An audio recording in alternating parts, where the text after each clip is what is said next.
Welcome to the Exploding Heads Horror Movie Podcast, episode 174, coming at you live and And direct. hot, like over modulated there. You had the coffee, and you just went boom for the gusto. 174. That's nice, though, The right? year of my birth. Wait, The year of your birth? that's not, 1964, 1965, or 174. Either way, you're wrong. I was wrong. It's 1974. I don't know what. There he goes. Okay. 174, the year of my birth. I'll blame it on your brain fog. You can. Oh, my brain fog's fucking Wow. low or high. And I didn't. That was it. And I didn't even know I pulled a moods line out because I was been recording with fucking on 22 shots with those guys, and that was a moods line coming at you live and direct and the whole nine. And you know what happens? I think I'm at a weird place now. Number one, because everything happening with this show. Number two, because when it comes to intros, I always say the same thing.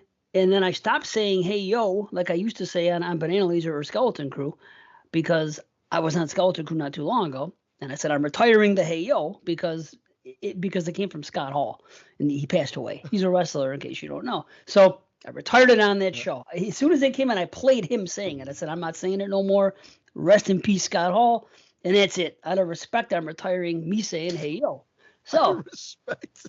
That's it. It's a tribute to him, you know. Although it didn't start that way. I just, you know what? It was episode 3, and Wazell would bring the show in, and there I would be, and he had a great fucking thing. He would come in. My name is Matt Wazell. If you're nasty, he had this whole fucking very professional whole thing. Then he come over, and this is Dave Z. In the first 2 shows, I was like, hey, what's up? And then one day, I was like, okay, what am I gonna say? And it just came off. It was like, hey yo. Like that, because that's what Scott Hall would say when he was in the NWO, and it became a thing. So I started saying, hey, yo. It grew on to something much bigger where I was like, hey, yo. Or, it was a whole fucking energetic thing. So I retired it. So now there's that. Then there's this show. What if Matthew McConaughey dies? Does that mean all right, Ed? That's a fucking segue to something I was going to bring up. Holy fuck, how are we in sync? You're not going to believe this. Okay, so... People have told me before that they thought that I said all right because of Dazed and Confused, because of McConaughey. Yeah. Now here's the weird thing. I got it. And I told this story to what is her name? What is that our French friend that used to record Charlene? Charlene. Okay. Charlene one day was having Charlene. Yeah, it's like Shaka Khan. Shaka Khan. Speaking of that, there's someone that listens to Watson's other show with Jay of the Dead and those cats, and it's a write-in or it's a voicemail, and they're known as Shaka Swan. So a couple of days ago, they go, I got an email from Shaka Swan, and I could not stop saying this to myself as I'm working. All by myself out in the field. I'm going, Shaka Swan. I hope nobody sees me. But I know. Have you ever been doing that when you're in the car and you're doing it and you look over and then someone's looking at you? You're like, oh, fuck. Well, I've been doing that since I've been a teen, so I don't give a fuck anymore. I'm bobbing my head. I'm doing my thing. Yeah. Sometimes I'm playing the fucking drums on the steering wheel. Or sometimes there's a cock in your mouth. Could only be so lucky. Sometimes someone has a cock in their mouth. Yeah. You can only be so lucky. You're the one with the cock in the mouth. Well, yeah, I'm just saying. I wish I was gay. I'm just saying. I've said it many times. I'm not going to change my tune. But anyway. So if you get a magic lantern and you're granted 3 wishes, the first wish is I wish I was gay? No, because one of the 3 wishes would be, well, it's too late now. I'm married. Okay, one of the 3 wishes would be my wife wouldn't care if I slept around. Number 2, I had that power that I always wanted to have, where all I had to do is give any female a look and she's going to want me. So that'd be the first 2 wishes. So basically all the sex I want. And then not money. Please tell me money's involved. Well, of course. Just, again, I know they say money's not everything. And I laugh at those people. I do too. I laugh too. Sure, I understand where they're going with that sentiment. Like again, it should be about relationships and love and peace. But ultimately, to live a nice, comfortable life, especially nowadays, it wouldn't be a bad thing. Because I don't know, I don't want to mosquito coast myself and my family into the woods and live off the land. No. Ideally, yeah.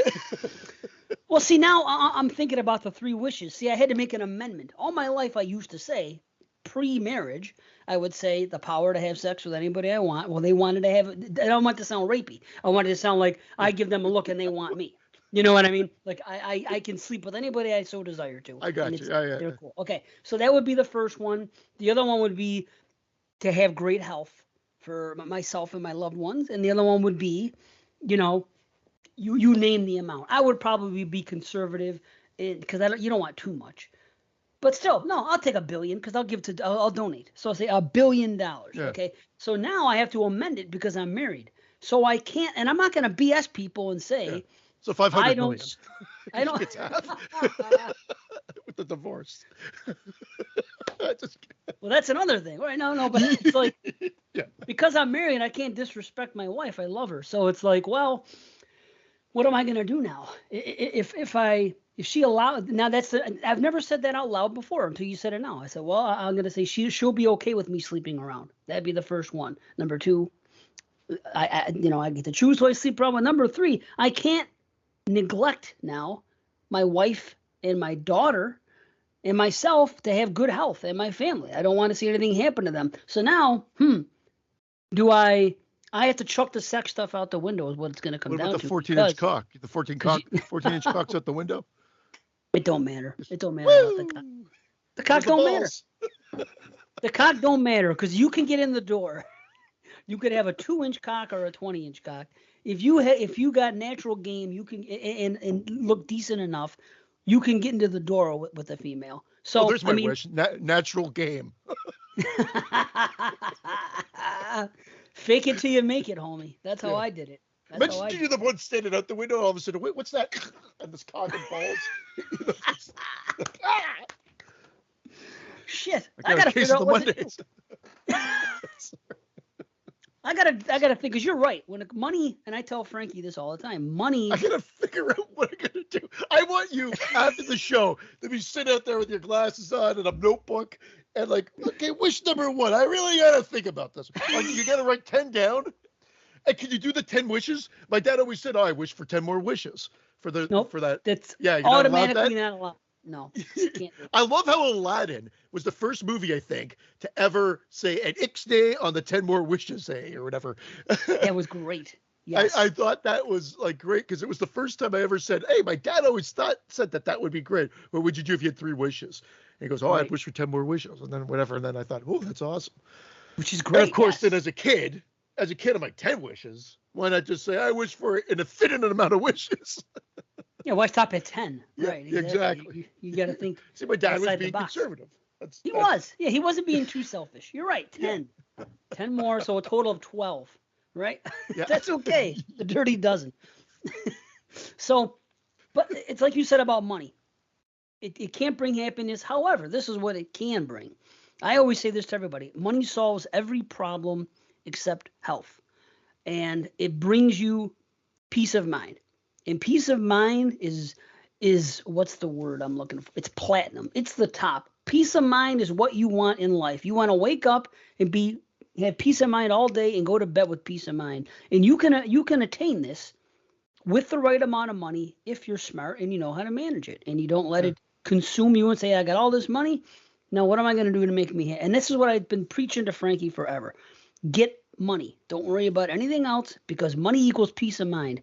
And without peace of mind, it doesn't matter. Some people have money and they still don't have peace of mind. I feel bad for those people. I never thought I'd feel bad for rich folks, but I'm telling you, you ever hear about a guy commit suicide? He's just rich as hell, right? Money didn't work for him.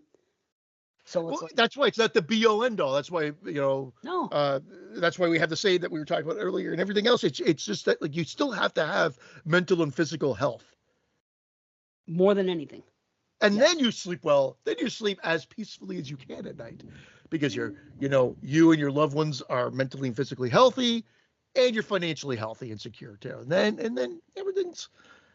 I mean, not everything's great, but at the end of the day, I wish for world peace. It's too Well, grandiose. That's like the 10 more wishes.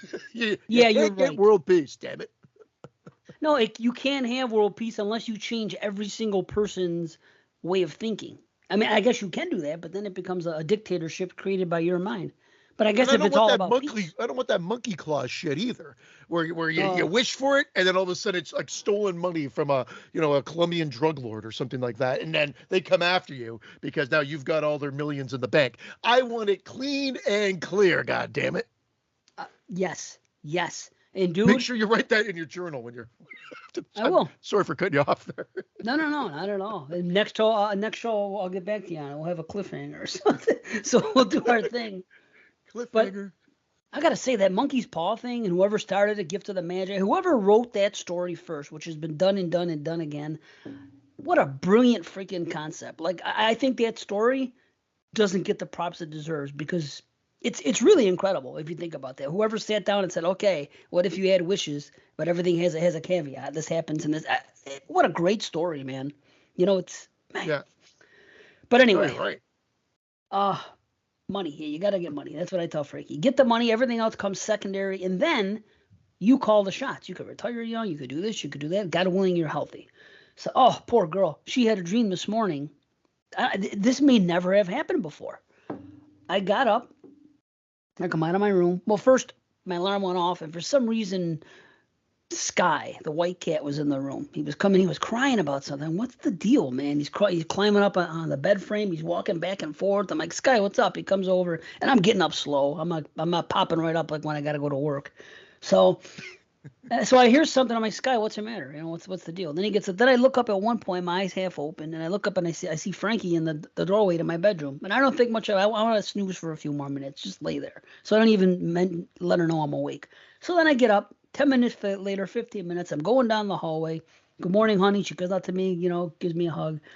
And then she said, she goes, you didn't hear me. She goes, I was crying. I said, crying? Frankie was crying too? Yeah, this is what she told me. I go, maybe that's why Sky was coming in to get me. I go, what's the matter? And she goes, I had a dream that you died.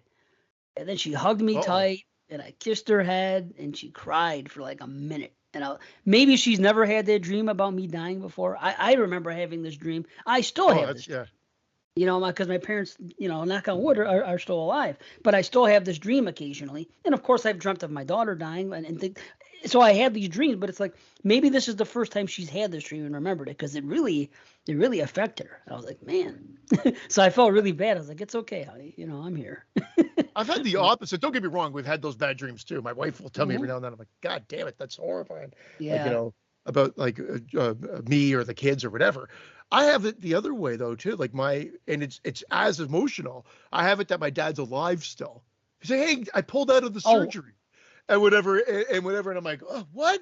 What's happening? And then and whatever. Then you wake up, and it's like, oh my God, you wake up crying almost. You're like, holy shit. Like that, it's like, because it felt like, again, it feels so real. Yeah, right. But it does. This is no dream. This is really happening. Right. But awesome. It's equally upsetting.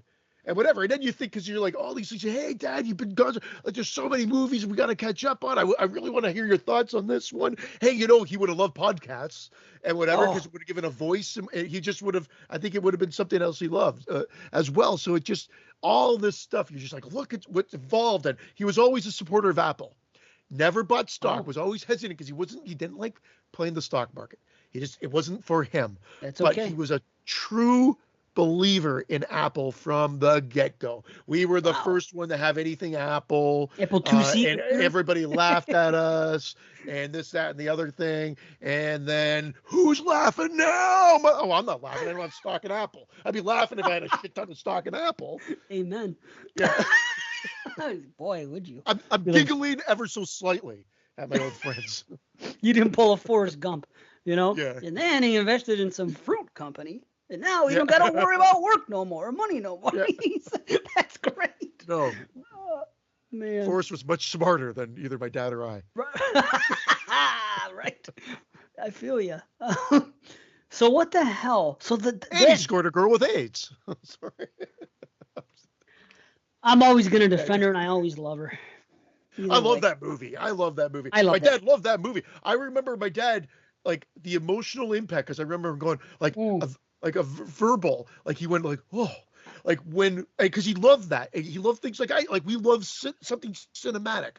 Right. When Forrest has the leg braces and he has to run, Forrest, run. And you see him running and in slow motion, the leg braces break off and he just starts running and then just boom, and I just kept running and whatever. And then it's such a great moment in cinema. Whether the themes of all the movie can rub people the wrong way, overall, that is just a great movie. Feel good movie. I get it. I can understand the criticisms, but I look at it from the cinematic element of it as well.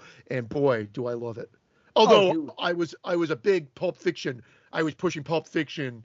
Like I wanted that to clean up that year, because they were like neck and neck that year. Like they were kind of like competing at the. This is when I watched the Academy Awards. We were talking about the Academy Awards last week. This is when I watched. This is when I still had a little bit of faith that there was something behind it, other than sort of more of a popularity contest. And I didn't know the ins and outs of the voting and how it all worked. And then as you get older, you're like, oh yeah, this is really nothing. Yeah, no, dude, I didn't know about that with the Grammys, and they were going against each other the same year. I didn't see. Maybe I saw Pulp Fiction the year it came. I just remember everybody was talking about it. It was like this independent movie that broke through and it got real popular. I hadn't even heard of Reservoir Dogs at the time. So Pulp Fiction kept coming up in like Rolling Stone magazine and in conversation, just stuff that I was involved in. So I would see it. Okay, Pulp Fiction. I think I saw it like a year later, and I didn't see Forrest Gump until at least 5 years after it came out. And I remember when I saw it, I was it was one of two things. It was either A, I was homesick for a couple of days, I had the flu, or B, it was Christmas Day. I can't remember. I want to say I had the flu. And for some reason, I have this Did I have butter toast in the morning, or did I just have the flu? I can't recall. For some reason, when I'm home with the flu, or when that's when I would pick and choose a long movie that I haven't seen before. I don't know why, but that's when I would do it. Someone said, okay, I'm going to see what this Forrest Gump is all about. And I saw it, and I fell in love with it right now. And I was very invested in the relationship with him and Jenny. And I recall the one scene. I mean, the movie's great all around. It's probably in my top 20. Period. I'd like to make a list one day of non-horror and horror. So just put them in there. I know. I love it. Yeah. I mean, I don't even know if it's there because there's so many fucking goddamn good movies. There is. But I'm making lists. Well, we always love making lists. I know you're a list guy. We got to do a music podcast, and we got to do like a non-horror movie. Although we have talked about them like we are right now, in passing, but we haven't dedicated a show to it. But we've said this on the show that the 90s was fantastic for music, but it was also fantastic for movies. We just usually kind of shit on the horror genre aspect of it because there's only a few standouts through the whole decade. And again, I'm exaggerating as I always do on the show, but still, like Forrest Gump, Pulp Fiction. Like I was a Reservoir Dog because Reservoir Dogs was out. It was when, that ripe age when I was loving horror, seeing everything in the theater, but then I saw Reservoir Dogs. And then there was like, a couple years later, you've got like the onset of like Kevin Smith, which I was going to say Clerks. Wow. Clerks and Mallrats and whatever, even though that maybe not like a director extraordinaire, but it just resonated great. Like Chasing Amy was one of my favorite film at the time. My wife loved it too. Like we loved it. Like at that time, like Trainspotting came out in like 96, 97, Boogie Nights. Like it was just this great time in film. And I'm only naming a handful of movies. I'm not even naming all the best. It just, those were the ones that sort of just resonated. And I was at school studying film at the time. So you had no podcasts, but you had fellow classmates that shared that same interest that you could bounce ideas off. I remember I didn't get to see Pulp Fiction the night it came out. We went I think on the Saturday or whatever it would have been. Wow. And I remember seeing my buddy and he saw it and I talked to him and he was like, yep. I said, better than Reservoir Dogs.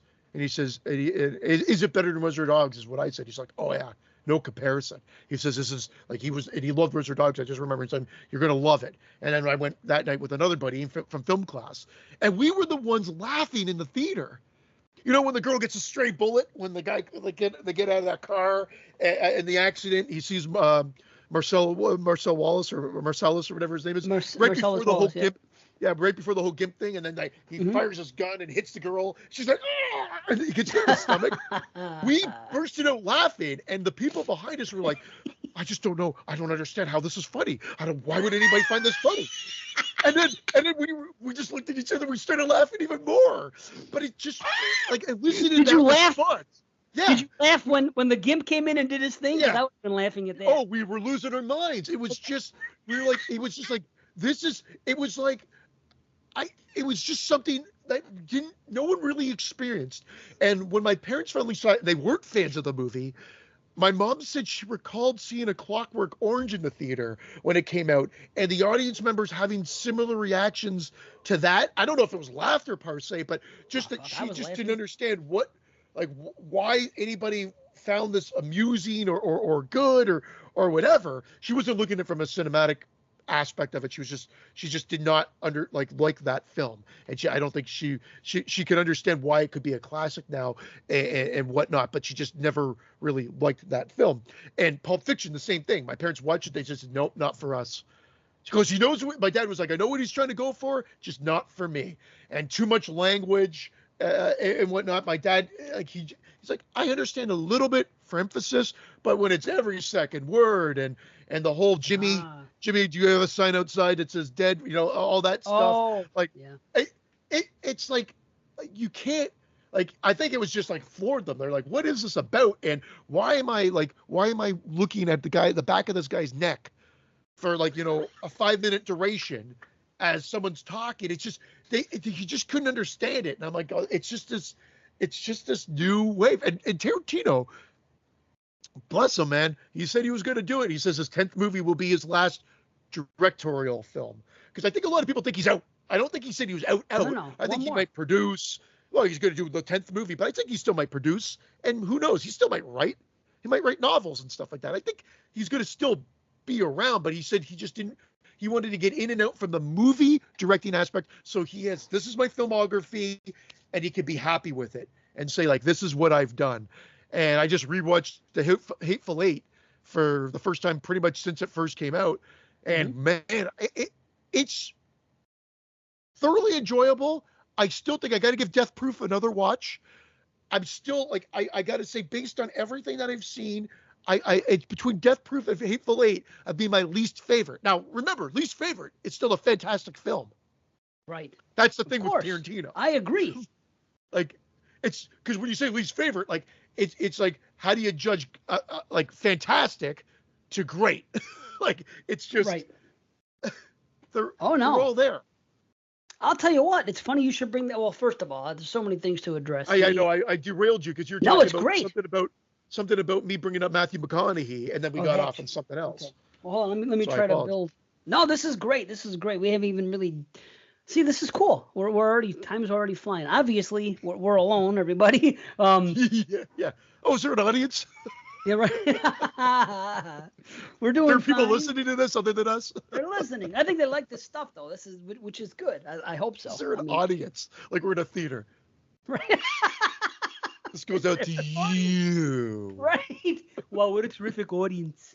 Yes. So, okay, let me see. Okay, so we're gonna say this now. We'll wait till after. We'll wait till let me cover this thing first. So, Clerks. Before I go to the Christine thing. All right. It's funny you should say all this because Clerks, I know for a fact I saw on Christmas Day in the theater.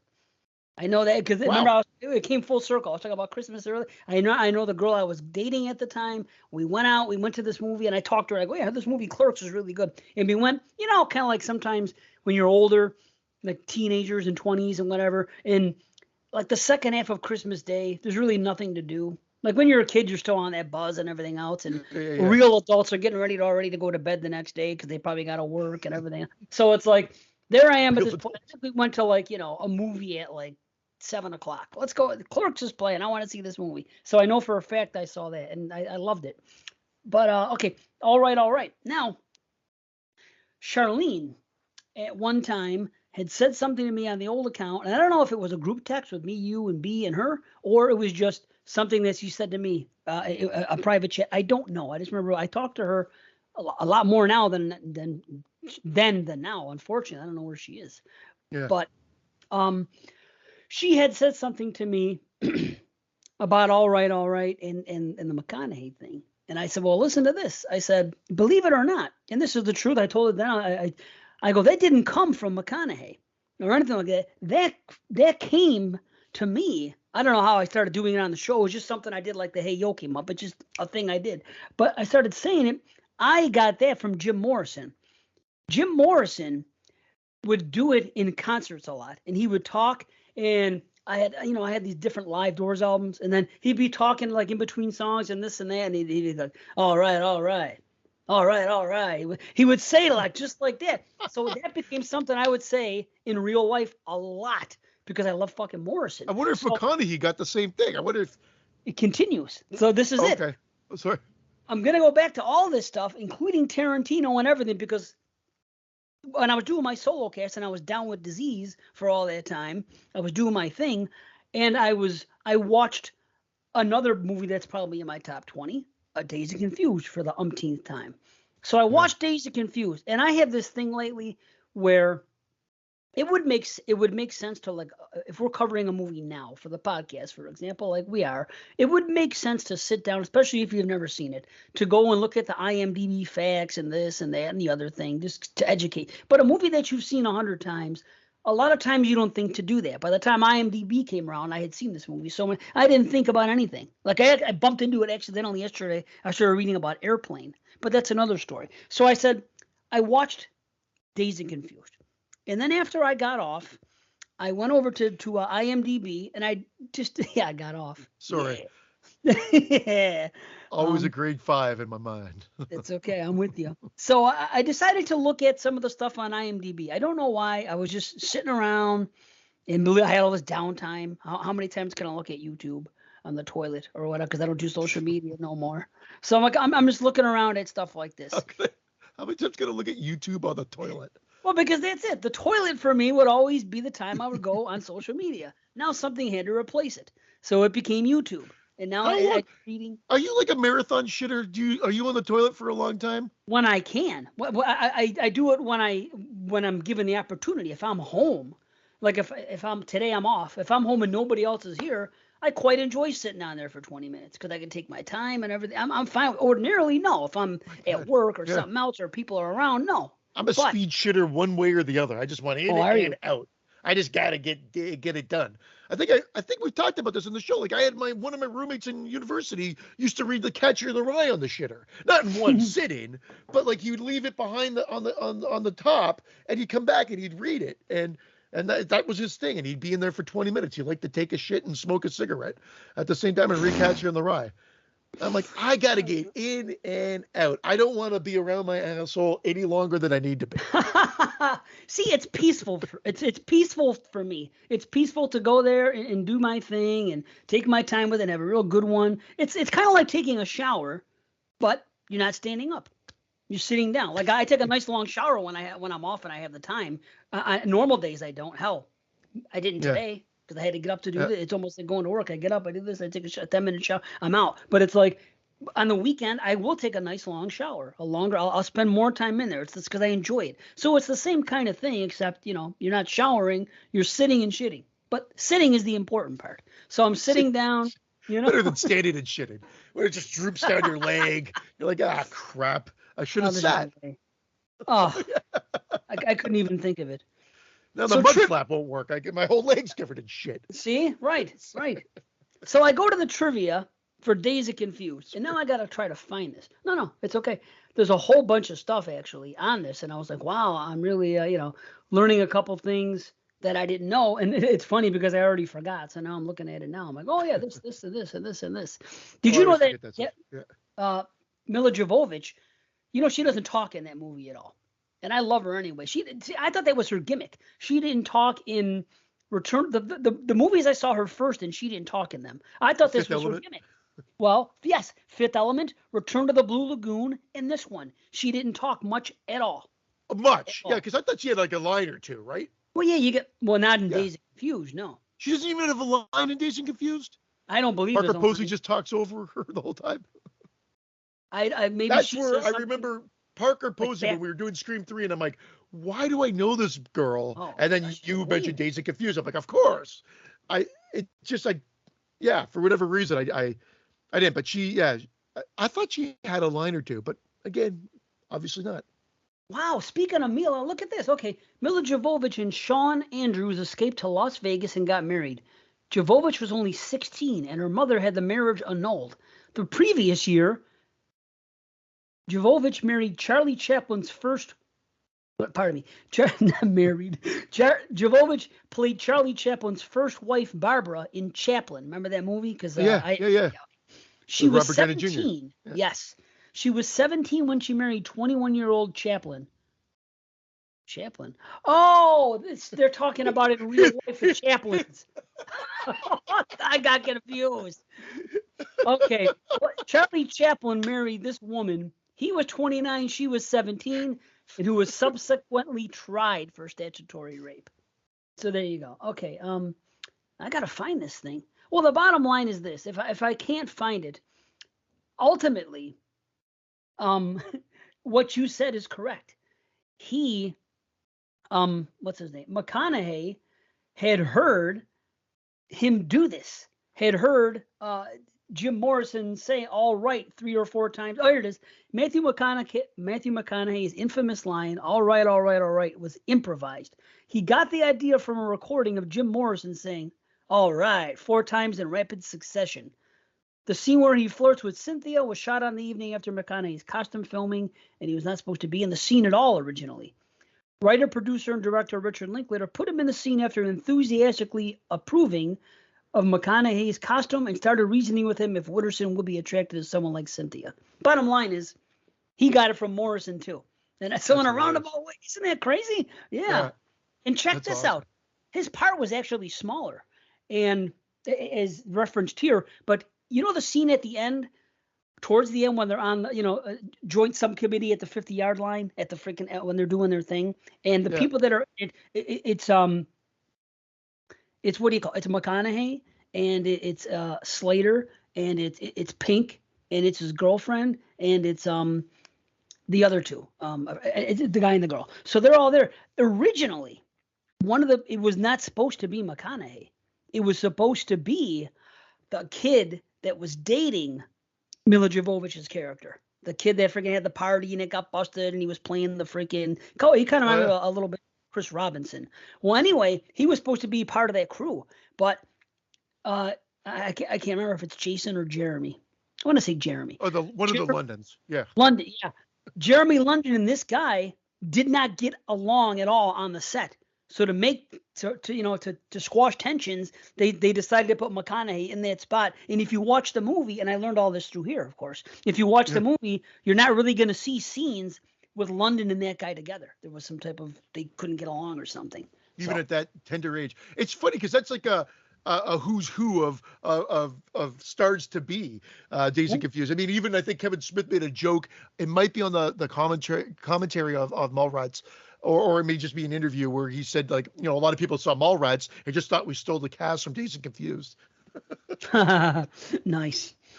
So it's so funny. there's that. But yeah, it was a great time for movies. Just funny enough, not necessarily for our favorite genre. Although, like, again, we've talked about standouts, but just not at the sort of like the mass that you could sort of pull from the 80s and the mass that you can sort of pull from the 70s and of course even from the 2000s and the decade that we've all heralded recently, the 2010s. Great. So I mean, it seems to be the lesser. Again, maybe if you've come up in that time frame, as we've mentioned, you have a different opinion. But overall, I mean, like I've said, overall, it seems to be the lesser of the decades. But I saw most horror films at the time in the theater in that decade. No question. Well, of course, you were at that age. You're at that age, of At course. the That's age, when you're gonna single, go. like single or dating, what I mean, not married, Right. and whatever. And like, I mean, I couldn't drag Carrie to every movie. I did course drag her to some. Like, she came to see Jason X with me. She came to see Halloween Resurrection with me. And I think, I probably said, she Wow. goes, oh, that's enough. No, we went to see Scream together. We went to see, I'll do Halloween, like everything. Wow. Like, she'll come to see those ones. But like back like when we first met, it had to be like, I saw American Psycho by myself, Final Destination by myself. Oh yeah, I've gone to the At the movies by time. myself. Certainly, like now, Oh. if I was gonna go see that movie X when it was playing, I most likely would have just gone by myself. Now Frankie wants Yeah. to go see the Batman. This is what her words were. She goes, "I would see the Batman." She volunteered it. She goes, "I kind of want to see it, but I only want to see it at the movies. I don't want to see it at home when it comes out." Oh wow! I was like, interesting, wow. because I Yeah. think that's coming to streaming like the end of this month, or it's coming very soon to streaming services, which I'm fine with because it's at 3 hours long. I'm fine with that. Right. Maybe Even I can though talk it's a her out of cinematic it. movie, You're right. I'm just not a superhero. I'm just kind of superhero No. out. I Oh, just fuck. I'm superhero out just from hearing about it. I don't have to hear anymore, really, but I still do on podcasts and stuff. I mean, I'm only fucking 4 movies into the freaking MCU. I'm gonna go through it real slow. I'll be freaking 80 by the time I finish the whole damn thing, because I just yeah. I'm not saying I don't enjoy them, because I do, some more than others, of course, but I just tired of hearing about things a lot. It's just, I wish I wasn't that. They're fluff. They really are fluff. Yeah. They're entertaining fluff, but they're fluff. Like, I get what Martin Right. Scorsese's saying, really. Oh yes. I really do. I mean, they're not like but my wife and son went through the universe too, and I just like, Godspeed.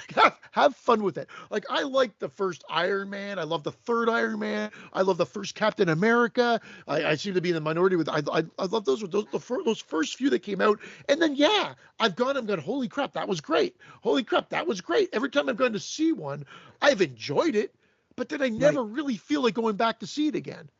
If I had to be honest, the one that came out most recently that I thought was rewatchable was that cartoon Spider-Man Into the Spider-Verse.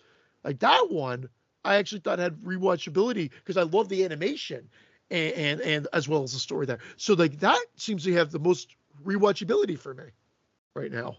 Everyone's talking about that one, and I would like to see it. I actually want to see there are 3 Spider-Man things now, plus the cartoon series that's hitting it. Is that what I'm led to believe?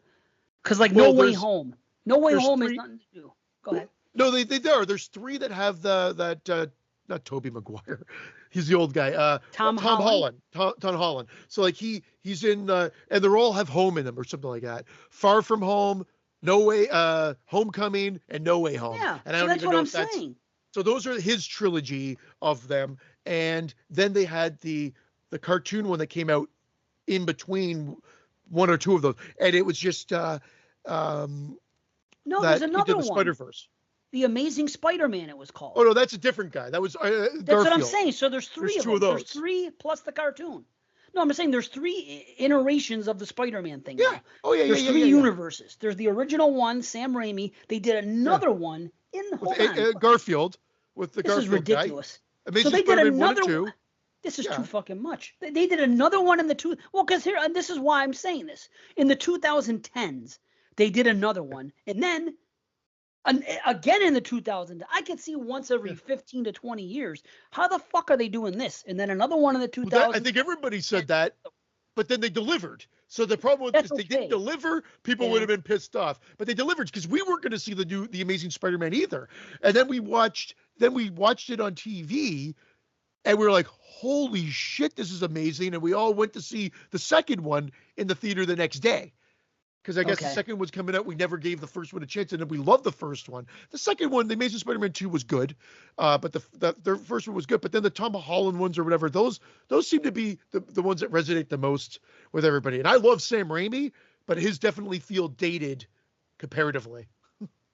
Yeah, well, I want to see the new one. I might skip the one in the middle, but I definitely have got to see the newer ones, the one with No Way Home and all that, just because of who's in it. I do recommend seeing at least the Amazing Spider-Man with Garfield. Well, I'll see them all then if that's the case. There's 2. Yeah, there's a Yeah, there's a reason for it, and that's the reason why I Okay. think you should. Yeah. I'm pretty sure I own them, so I'll see. See, well, I buy these ones when they're on sale. Usually when they're like, what do you call it?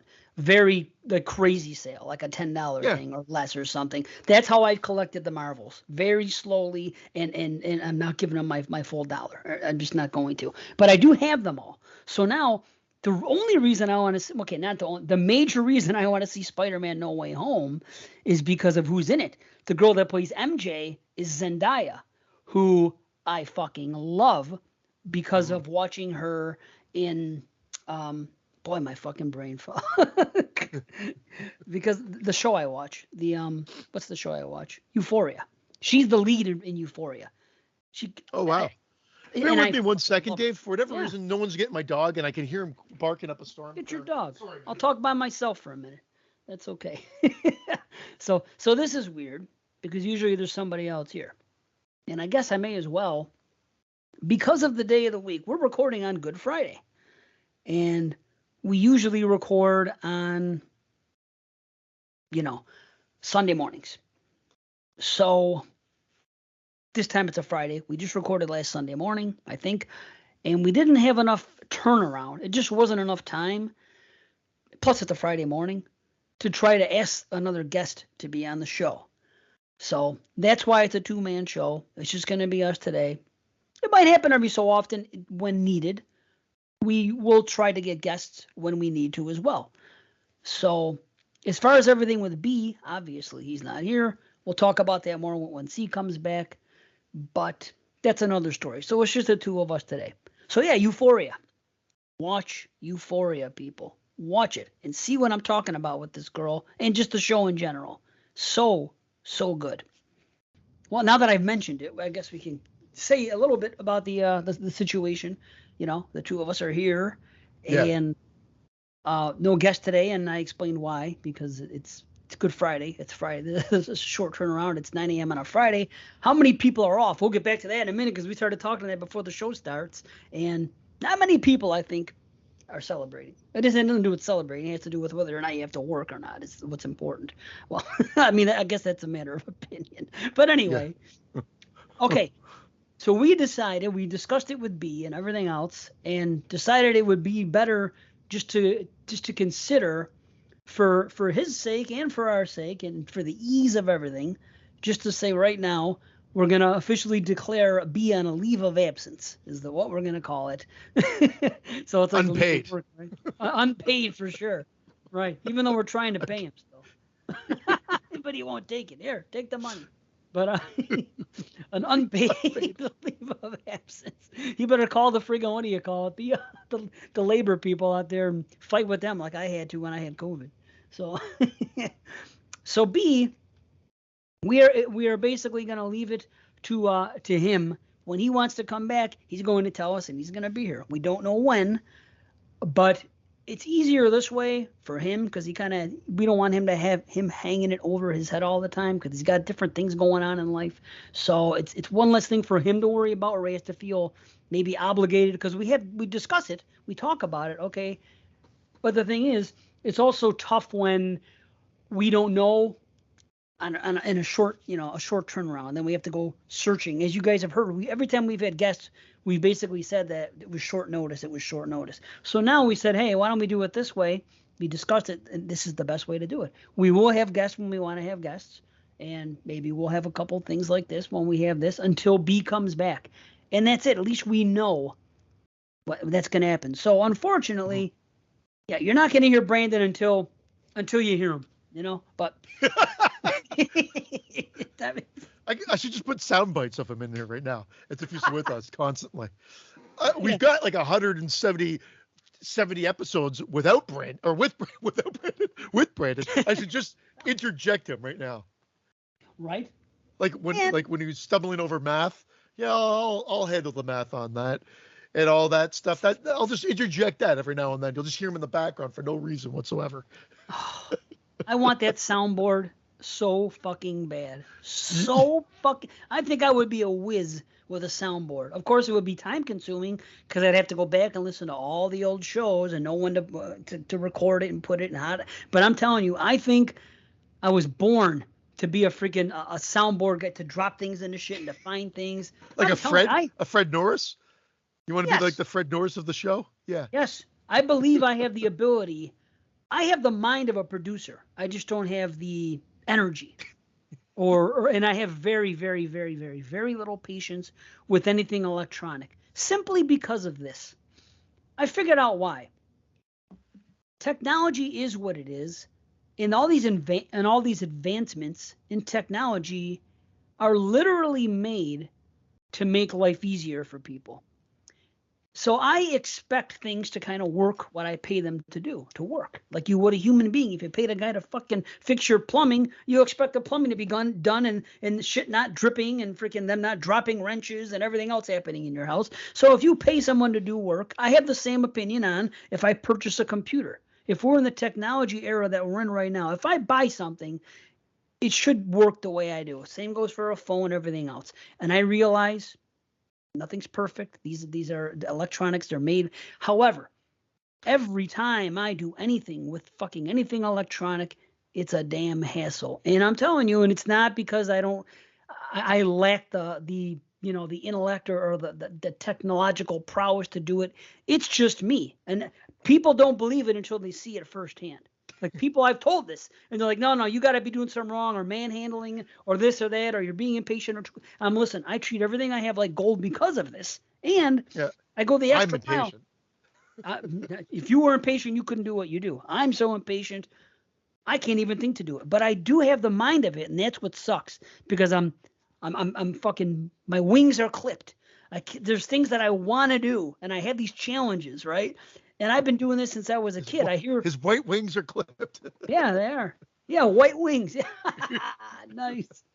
That's for sure. So I've been hearing things in movies, and I've been hearing things in songs all my life that I always say, oh, that'd be a good sample here to drop here, or this would be a good sample to put in another song about this. So I have this mind, and I pick this stuff out.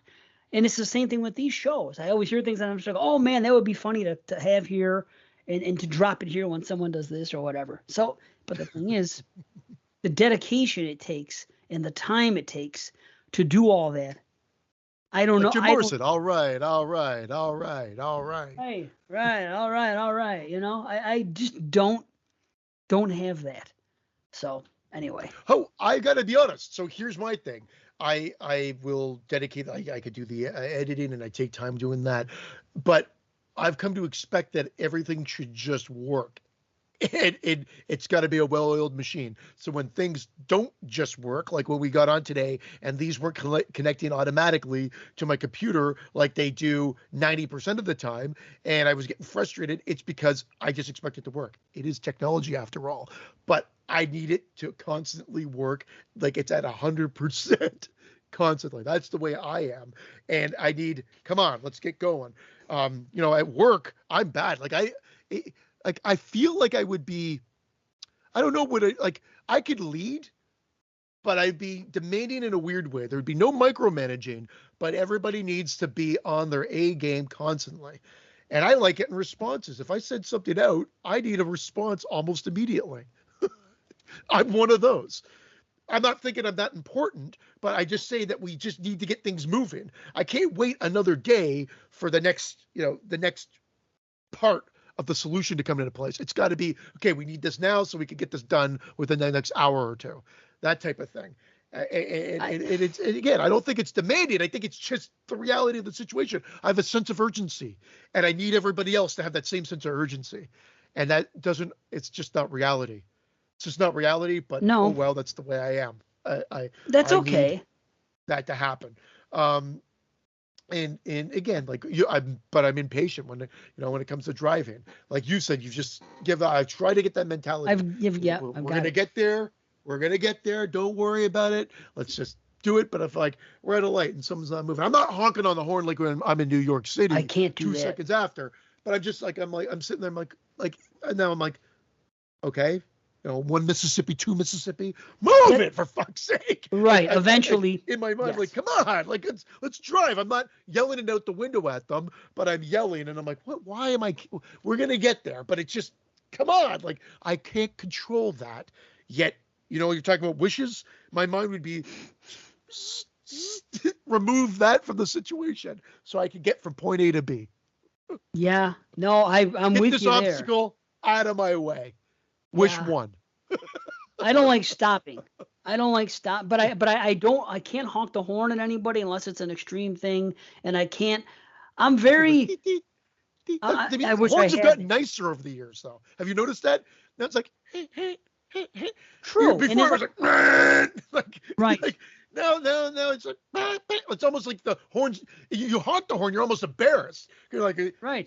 what It was sounds that? cute. What do you do? Yeah. Like I'm fucking Bozo the Clown over here. Spocky the Clown. Sparky the Clown. How you doing, fruitcake? Yeah. Anyway, I keep talking, but that's it. But This is you great. can't honk the horn because you're gonna get mocked.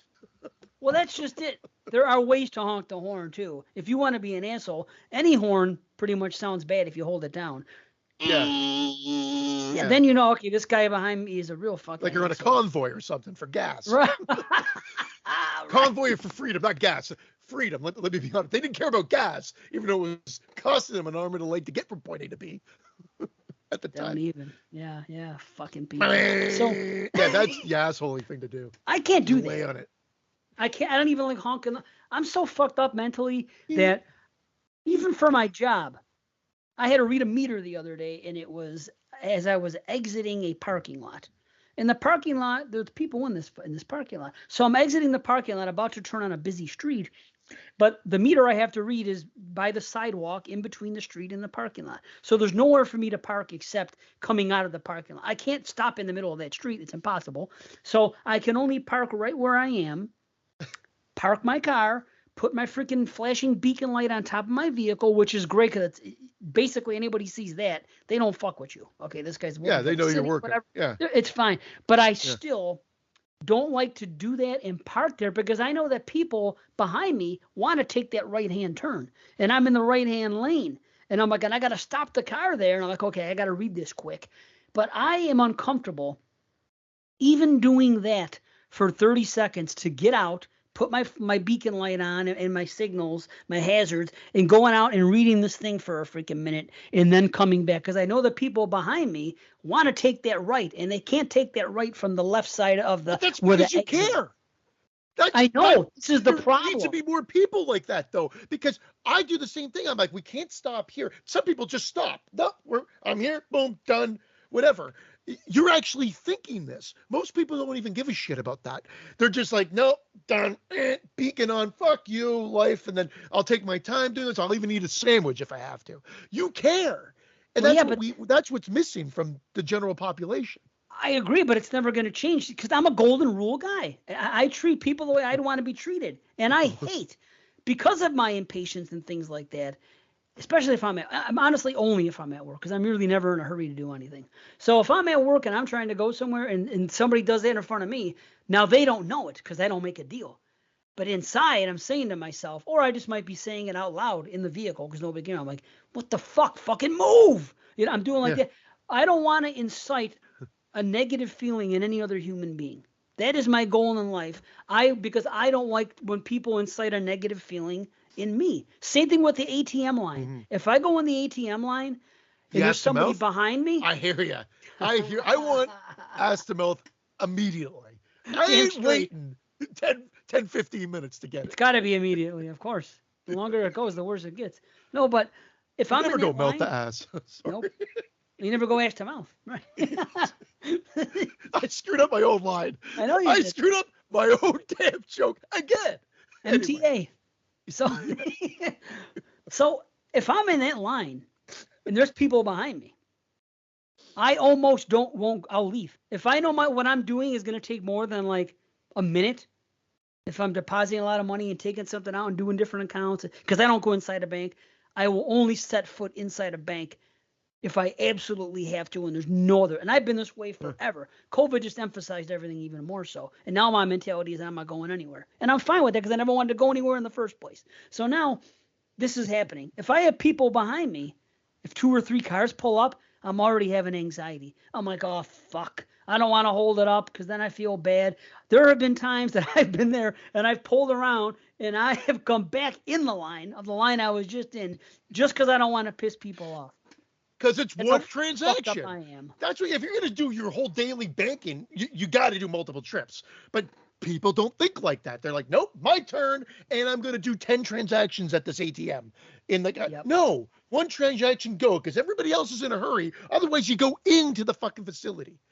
No differently than a drive-through, except the downfall is COVID has opened up the fact that drive-through is okay if you're ordering 1 item or 25 items, because that's just the nature of the beast. But if you're going to order 25 items, go into the fucking store or the restaurant or whatever, you fucks. Buddy, that happens to me. I go to Tim's and I literally get a cup of coffee. Yeah. And I got people in front of me and they're maybe a bagel. The fucking store. Right. Half maybe. the fucking store. Yeah, but that's it. I mean, and I do it on the app. So by the time I get there, all I got to do is pull up to the thing and say, I ordered on the mobile. My name is Dave. Okay, Dave, see you in a minute. Pull up. Okay. Yeah. Meanwhile, I got people in front of me. Holy fuck. Endeavor. Anytime, doesn't happen much. But if I go through a drive-through for something else, usually it's for my daughter or my wife, like a Burger King or this or that or a fucking Mighty Taco, whatever. Every fucking time I'm there, the people ahead of me are getting half the fucking place. And I understand there's nothing you can do about it. There really is. I mean, that's just life. Suck it up, Buttercup. It is what it is. I want my multi-cheddar cheese bagel toasted with light butter. Sorry, what's that? A 5-grain bagel, lightly toasted butter? Yeah. No. Yeah. Oh, and then you're like, just get your fucking bagel and get the fuck out of here. It's the worst. Then you get people in front of you, they weigh about 400 pounds, and they're fucking getting everything in sight. And you're just like, well, no wonder. But again, hey, I don't care. If they're happy being overweight, God bless them. I wish I had that inside of me. Same thing with that. Oh, my 10 pounds are gone, by the way. The pounds I put on when I was on COVID. Oh, nice. I'm back down, but I'm still losing. I wish I could say the same. It's not easy. All, I get it here, and I get it like around just a little bit below. I wish it was lower. Like I said, why can't I gain weight in my dick? Right. I'm just popping in Timbits left, right, and center. Boom, boom, boom, boom, boom. Hey, yeah, like that's the whole thing. But again, we can't control that, and that's the problem with it. It's that mind control. I want to be like, just give them the bagel, get them out of the way. Right. I want to control. It's like that's the problem. I mean, I know I can't. My wife's like, you can't will them out of your way. I'm like, no, I know I can't, but no, I do wish I had that power. Oh, like boy. Jedi mind tricked them out of the way. Yep. Not I just wish more people not cared. like dangerously, into a parking spot or something like that. Of course. Right. The curbside pickup, whatever you may. Yeah. Lift them up, like C-3PO. Guns. You know, up he goes, and down on the chair. You know what I mean? Something like that. I wish. I just don't like to make people feel what I feel. I'm an empath that way. I'm a golden rule guy. I don't want to leave any negative on the earth towards other people. I don't want them to feel if somebody has pain or suffering or anything, even though pain and suffering. It's a good way to live, man. I wish I could be like, I feel like I'm getting better, but I always was the other way. Like, if I'm in a fucking bad mood, I want everybody around me to be in a bad mood. And that's no way to live. Like, I don't want everybody to be. I try to remove myself from the situation. But if it happens to be one of those situations where they keep coming back, you're gonna know the mood I'm in. I've warned you. I tried to be nice and say, please.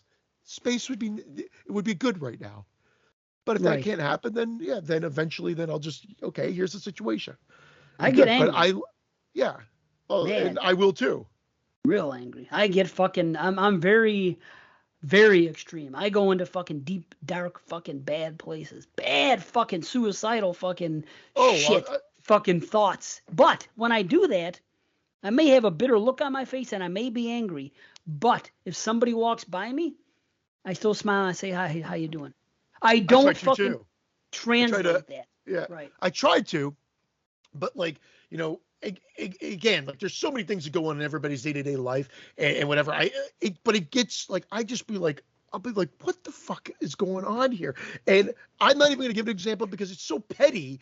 Everybody's examples are their own examples, right? And mine's going to be petty compared to what other people are dealing with, and whatever. Sure. I'm not even. It's just in the moment. That's what annoyed me, and I'm angry. But then I'm also flippant in the sense of not bipolar, but flippant in the sense of like, okay, I've calmed down 5 minutes later, I'm over it. Oh yeah, it takes time, and I've even told people that. Not even like I'm very short, but my wife is the other way. Like she could be mad at me for a day, maybe 2, until you fucking break it and say something. And if you never talk to her, they'll never fucking talk back. You have to fucking break it. They won't do it. Every woman I've ever lived with has done this to me. Mine's the other way. If I'm the one that wants to go break it, and I make it worse, so I've got to learn. And you figure, well, yeah, you got to give it time. 22 years, yeah. But the time is like wait overnight, and just wait. Oh yes. And I'm like, I got to go to bed. I got to feel better. I got to get to sleep. Yeah, you can't break it for at least a day. No, I'm with you, buddy. That's what I'm saying. They're all that way with me. Same thing. Yeah. You don't attempt to break it. I've learned a long time ago when they're in a fucking funk, just let them be in it. Me. The longest I'll be really angry where I can't is maybe 3 hours, but I have to be fucking angry. Yeah. You know what I mean? But after that time, I just want to resume things and go back to the way, because it doesn't do any good to have a household like that or to be around people like that. But I've learned how they work, how they tick, and I wait. But here's the fucked up part about them. I'll get mad because they did something wrong, right? They're in the wrong. They did something, and then they turn it around and they fucking, you're the bad guy for getting mad at them. I've never lived with a female that didn't fucking do this. I've lived with 4 in my life for a duration. It's always the fucking same. I can't figure it out. So you're fucked no matter what you do. But I've learned sometimes I get really mad that they're doing it to me, and I'll carry it for fucking 4 days. I'm like, I'm not gonna break it. I'm not gonna break it. I didn't do anything wrong. I'm not gonna break it. And then I'll slowly start fucking doing things I'll say something small. I'll do something. Hey, you want some food? Or very slow. I won't walk up and say I'm sorry. You want to eat after 3 days? Sorry. It takes There's a fish time. head. Yeah. Hey, that's life. That's relationships. We all deal with it. We all have it in some form or another. And if you're single, don't think you're off the fucking hook, because it's just a workmate then. It's just a boss. It's just a family member. It's something. You're never going to escape it. So fucking come join us. Yes, join us. Okay. I don't know why you're already with us, but you know what I mean. I wanted to address dreams again and what you said earlier. It came back. See, everything you said earlier is coming back now. I used to have dreams about people that passed away for years. As a matter of fact, my grandmother passed away in 1991. I had a dream about her not too long ago this year. I used to get them frequently. Like the first 10 years she was gone, I would get them at least once a year. Okay? And in the dream, she was always alive. And sometimes I would know that she had passed. And other times, I would have the knowledge in the dream. But it made sense in the dream. Exactly. Like you'd be like, Dad, you died. Like, right. That's how you feel. But you make it make sense. You're like, no, I've come back. But it's never supernatural. Yes. You're just like, yeah, okay, welcome back. Yes. So I've had dreams like that about people that have passed. My grandmother, that thing for all my life, for a long time. So now it's also happened to me with people that I used to see all the time and didn't pass, but I don't see them anymore. So it's almost like if I don't see them visually, whether or not it's by death or it's by just whatever life happened to have done. Like my buddy Scott that I tell you is here every Friday night. There was a time for almost 10 years where we were estranged, and we were together all the time in junior high school and high school and stuff like that. And about 92, when the college year started, he was doing his thing, and that's when I started getting more heavily involved in fucking in doing drugs and shit like that. And that wasn't his scene, and I get it. And I didn't see him for maybe 10 years is a long time, but probably at least 6 or 7 years straight. And about once a year, I would have a dream about him because I missed him and I didn't think about it in my waking hours, but I'd be asleep and it's in your subconscious because you miss them. So I would dream about Scott. And then one day we bumped into each other at a New Year's Eve party someplace else, and we We talked and had a great time, and it was New Year's Eve, and we were both fucking in Fuck. tears and everything. And we got together, good. everything was Yeah. great. And then I moved to Vegas, then I came back, and now everything's groovy. But I mean, I would have dreams about him when he wasn't in my life. Now, if someone passes away, it has happened with other people, but check this just happened to me. My Aunt Evelyn, my godmother, passed away just a few months ago. And there were no services. It was a very small thing, and it was an invite-only service. And the only people that got invited, none of the nieces and nephews or any of that. The only people that got invited You get were that in the mail? Yeah. Oh, I got an RSVP. Dan Evie's funeral. Who do I send this to? Just kidding. Right? It was invite only. My father was okay. My father was invited, and some of the other siblings to because she was by marriage. My You're uncle cordially Rocky. invited. I'm sorry. I'm still going No. over the invite. I apologize. You're No, it's good. cordially invited. Yeah, it was cordial. It was invite only, I think, but it was probably not done by invitation. So anyway, I couldn't go to this thing. It was a very small private thing, and only I'm telling you, my dad said there was like 10 people. It was just that way it was. So I didn't go. Now I have a dream about a week ago, and in the dream, it's a long dream and all this crazy shit's happening. But at one point in the dream, I'm going to sit and watch something that's going on stage, and I'm in like a theater, and I'm making my way down the aisle, and there's people there. Excuse me, I got to get by and everything. And I'm getting by, and all of a sudden I see my Aunt Evie sitting there, and I've never dreamed about her in my fucking entire life. Now that she's gone, it happened. But she's sitting there, and her daughter Lisa and her husband Ron, and they're there. So they're there, and they're telling me something, and then they were sad, and they're like, why did you do that? What? And the vibe I got was that they were upset that I didn't go to the service. And I was telling them, and I had tears in my eyes in the dream and in real life when I wake up, because this happens sometimes. So I'm telling her, that happened to me, yeah, all the see, time. I'm like, I'm sorry. I said, I didn't mean it. I said, I didn't, I love you. I said, I wanted to go. This and I felt so bad. And then one of the get an two of them, invite. right. I should have just said that in the dream, but I guess I felt guilty anyway. And then all of a sudden, she fell out of her chair in the thing, and I picked her up and I held her and I put her back on the chair. And then the dream ends. But that I never dreamed about her now, and I'm crying in the dream, and I wake up and I'm crying again. I get up and I sit up and I look at my wife, and she's asleep, but she knows it happened. Like sometimes this happens with dreams where it's someone who's passed and they're alive in the dream, right? But I have these dreams sometimes where either somebody dies that is alive or something like that, and I'm crying in the dream, right? But I can feel myself coming out of the dream and actually laying there, head on the pillow, and tears are coming out, and I feel like I'm half crying, like I'm whimpering in fucking real life, and my wife can hear it. It's fucked up, ain't it? But that's what happened.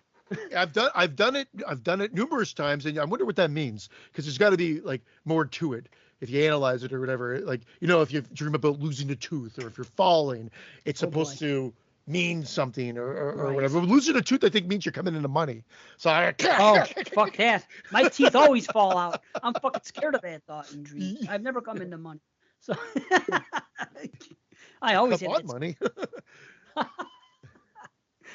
Oh shit. Fucking pennies are useless. We got rid of the penny in Canada. You guys still have pennies. Like we've got there's everybody just rounds up now. So if you've got pennies that you can't even bring them to a bank anymore, they're useless here. So here's my question. I love that idea and everything, but what are they doing with the existing pennies? Are they shooting them off? They're useless. I've got pennies all over the fucking place. Well, they got to do something productive with them. They used to, I mean, maybe you can bring them somewhere, but you don't get money for them anymore. I'm almost positive you can't even bring your pennies anymore to exchange them, to have them go somewhere, but they're still worth something to anybody. But you're right. I mean, I don't understand what maybe they melted them down and they're using them for American pennies. They should do something good with them. I understand the theory. Let's get rid of them. It's a pain, but why not do something good, like a recycle type thing where you can turn them into something? Otherwise, now you're just adding junk to the world. What do you want to do? Maybe they're making copper piping. I don't know what they're doing with them. Isn't copper piping bad? Anyway, the pennies hasn't existed for a while, and I got rolls of them. I don't want to honestly, when you add them all up, it's probably like $4. Okay, wait a minute. Money. Hold on, I'm going to come up with a freaking get rich quick scheme. Wait a minute here. If I get Canadian pennies in the States, do they count for something? Can I turn Canadian money that No, is you guys don't useless? accept anything Canadian. That's the funny part. We can use American here, except for pennies. You guys take nothing of us. It'd be probably less than, like, it'd be worth less than a penny in the States. I think it'd be like half a cent. Well, it's still half a cent. If I can get a million Canadian pennies, I could have 500,000 cents. Go with it. I'm looking into this. I'm going to start freaking soliciting Canadian I've got $4 for you to start. So I'll end up with, I'm ending up with two American dollars. I'll take it. But if you do it the right way, there might be something to this. I'm sure they're not going to let it happen because that'd be too easy. If I could, it's been a long time. I could be speaking, like, I'm not going to tell you. There hasn't been a high level of research that's gone into this thought. It's just I remember there was a certain time. Make sure you get your pennies in now. Boom, boom, boom, boom. Afterwards, or boom, we're not accepting pennies anymore. Done. Now, maybe I'm wrong. Maybe they're accepting pennies. Like, maybe you could still bring them to the bank, but I'm pretty sure you can't. Okay, and again, then Google can answer a question in about 2 seconds, but we're I want to say we're live, but we're live in the recording is what I mean. Where's the fun in that, though? Google. It's spitballing. It's what we do. So another thing I wanted to talk about, Tarantino. You talked about his movies and everything. I watched all the Tarantino movies while I was in COVID times, in order. And I have never done that where I watch them all, close together in order, like one a day. And that's what I did. I did Hitchcock movies, not everyone because you can't. A bunch of them. Yeah. I watched all of the Kubrick movies basically, and I watched a whole lot of Lars von Trier movies, but not every single one. But Tarantino's movies are easy accessible. I have them all on Blu-ray anyway, so I'm good. Yeah. So I did them all, and I actually ranked them top to bottom. And I'm going to tell you what the ranking is real quick. This is all on the solo cast, but I'm telling you personally, and anyone who didn't listen to it. Yeah, real quick. It's 9 movies if you don't include 4 rooms or whatever. Right. Okay, so hold on. Kill Bill is 1 movie. It is 1 movie. It was shot as 1 movie. It is 1 movie. There's no question about it. It's just like there's another one they cut in half. What the hell was it? And I was just talking about this. They filmed. So do you think because of that? Well, it was filmed as 1 movie, but he released it as 2. So you think he could dance around his 10 movies by making Kill Bill Volume 3 and then his 10th film? He wanted to. I know he wanted to at one point, but then I didn't know if he wanted that to be his 10th movie. Now, so then do you think he could? Yeah, it would have to be his 10th movie because everyone filmed at the same time. So that was a whole new thing. But okay, so I'm going to tell you, I'm going to go from 9 to 1 for dramatic effect. Now, keep in mind, it's like you said. Even the movies that I have at the bottom, the one at the bottom here is an 8 out of 10. Okay? Yeah. The bottom one. I honestly don't think. Yeah. I have to redo Death. What was it again? I didn't say yet. It's Death Proof. Oh, okay. It is Death Proof. You're right. Okay. But I still love it. I think I'd agree. I think I would agree, and I think I have the same rating for you, but I do have to watch it again to be official. But that would be probably the rating I would give, and it would probably be the ranking I give. There you go. Okay, the rest of the rankings, the numbers I don't have. I could look at my if I wanted to, but that would take too long. But then after that, number 8 would be Inglourious Basterds. Number 7 would be Once Upon a Time in Hollywood. Number 6 is Jackie Brown. And I can tell you this, everything from here on up is a 9 or higher. I know that for a fact. Okay, Reservoir Dogs, number 5. Django Unchained, number 4. Pulp Fiction, number 3. Hateful Eight, number 2. And Kill Bill, number 1. Nice. Yep. Okay. That's it. Again, I'd have to rank them. I think Hateful Eight would be closer to that Death Proof area. I love Inglourious Basterds. I thought, like I feel like just when you thought, I'm like, okay, like Tarantino, not that he ever went anywhere. That's the problem. All the movies are great. Right. That's the thing. But I just was like, wow, I think I liked that one better than like Jackie Brown, for instance. And Kill Bill 1 and 2 had just come out, right? No, Death Proof had just come out. That was it. Kill Bill 1 and 2. Then it was Death Proof.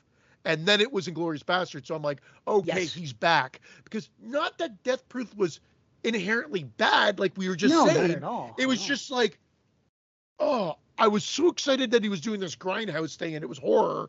And then I thought the movie was just really great, like really good. Yeah. I guess is really what I'm Right. saying, but not amazing.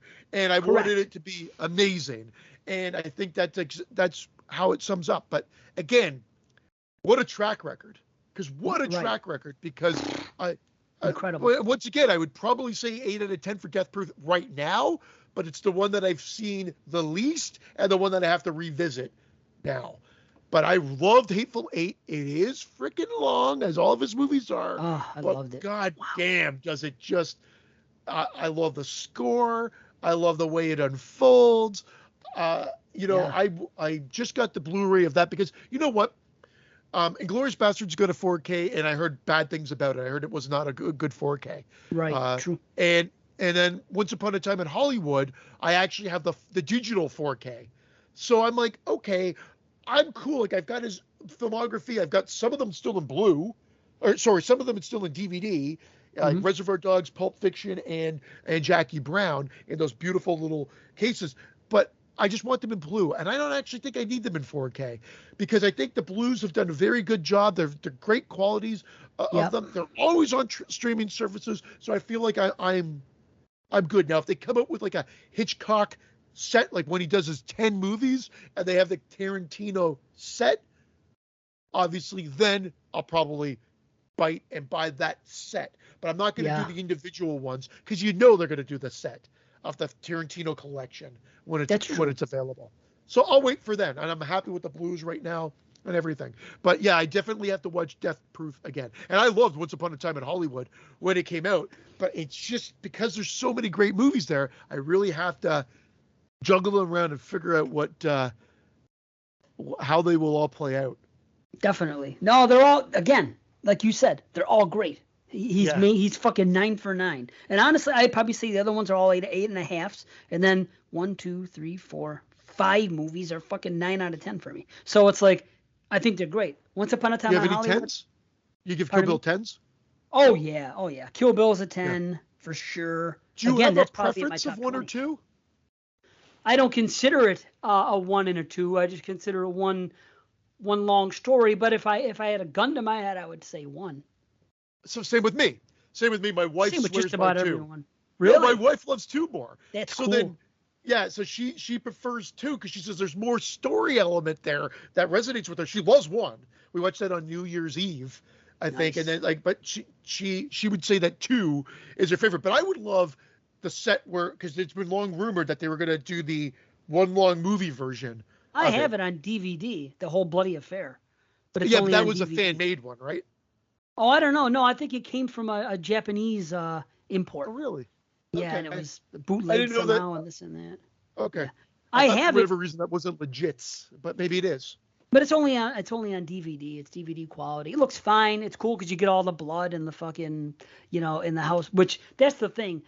The showdown at the House of Blue Leaves is, to me, my favorite chapter, and I just love everything about it. Fucking so. Matter of fact, I want my backyard when I have the money to look like the finale in the showdown at the House of Blue Leaves, like the whole fucking thing. Plus, we get snow out here. It snows in that movie. It's beautiful. I just love that whole story and everything about it and everything that happens there. Yeah. So I love much. the animation segment. There's so many great segments.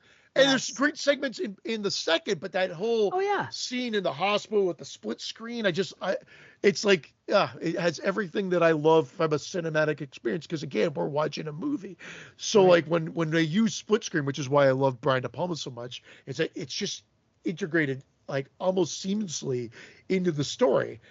But it's a staple of his films, and that so I love when I see it, and it just makes me think of De Palma all the time. Even though he's not the first or only one to do it, it just became his thing. But yeah, I love it. It would be. I know they're going to do that. I know they're going to do that set.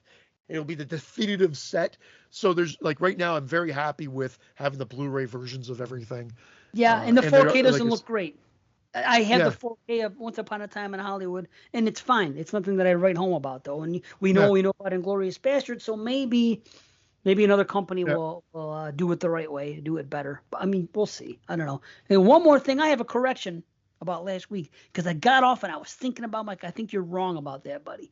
And I was talking about what do you call it? You're saying buddy to yourself? I think I'm wrong about that, buddy. we were talking about the music and the Mr. Big and everything else. And I said that Nuno Betancourt was involved in that, and he wasn't. However, there is a tie-in because he was in Extreme. And the thing about Extreme, people think about Extreme and they think about fucking More Than Words and Wholehearted. But the thing is, and Van Halen 3 was, well, yeah. But this Betancourt was a fucking amazing guitarist. And when you only know about those songs, that's what I was confusing. Because if you think about Mr. Big, you think about fucking More Than Words, or not More Than Words. You think about whatever the fuck song it was, To Be With You, whatever. Yeah. You don't think about them as accomplished veterans that were in other bands that got together and did this, and they're very talented. Same thing with Extreme, is that this guitarist, he was like one of the most valuable fucking, if you read guitar magazines in the 80s and 90s and stuff, he was a highly regarded guy. But if you didn't know about this, then you wouldn't know that fucking Betancourt was really good. Like, there were these guys that you just knew about if you were into guitars. And it was Betancourt. There was fucking Yngwie Malmsteen, who just came out on his own fucking, that was his group, Yngwie Malmsteen. Later on, he did some other things. But there are these people that people don't know about when they think about bands. But anytime someone thinks about Extreme, they think about those radio songs, and I'm like, they're really much better than that. And then the same thing with fucking White Lion, and the same thing with Mr. Big. So it all kind of like fucking went into one thing for me. I just wanted to, That's fine. I know. Was the singer. He's the one that went to Van Halen. Yeah. Yeah. Sure. I had to correct myself for any fucking music people out there. They're like, no, you're wrong. I'm like, well, I realized I was wrong. I was like, I got to make sure about that. I got to fact check myself. And sure enough, I was a little off.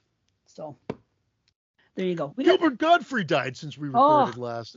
I know. I mean, there's been a lot of comedians, musicians. We talk about this. It's life. But it like, I mean, another one that kind of had this kind of secret, like no one knew he had all these problems or diseases that he ended up succumbing to. And he's only 67, so it's still not old by any means. I like that, though. I like his style. I like not telling people that I'm sick and then just fucking going away quietly, spending time with your family, and passing away. Norm Macdonald was exactly like Norm knew. See? Like when it happened.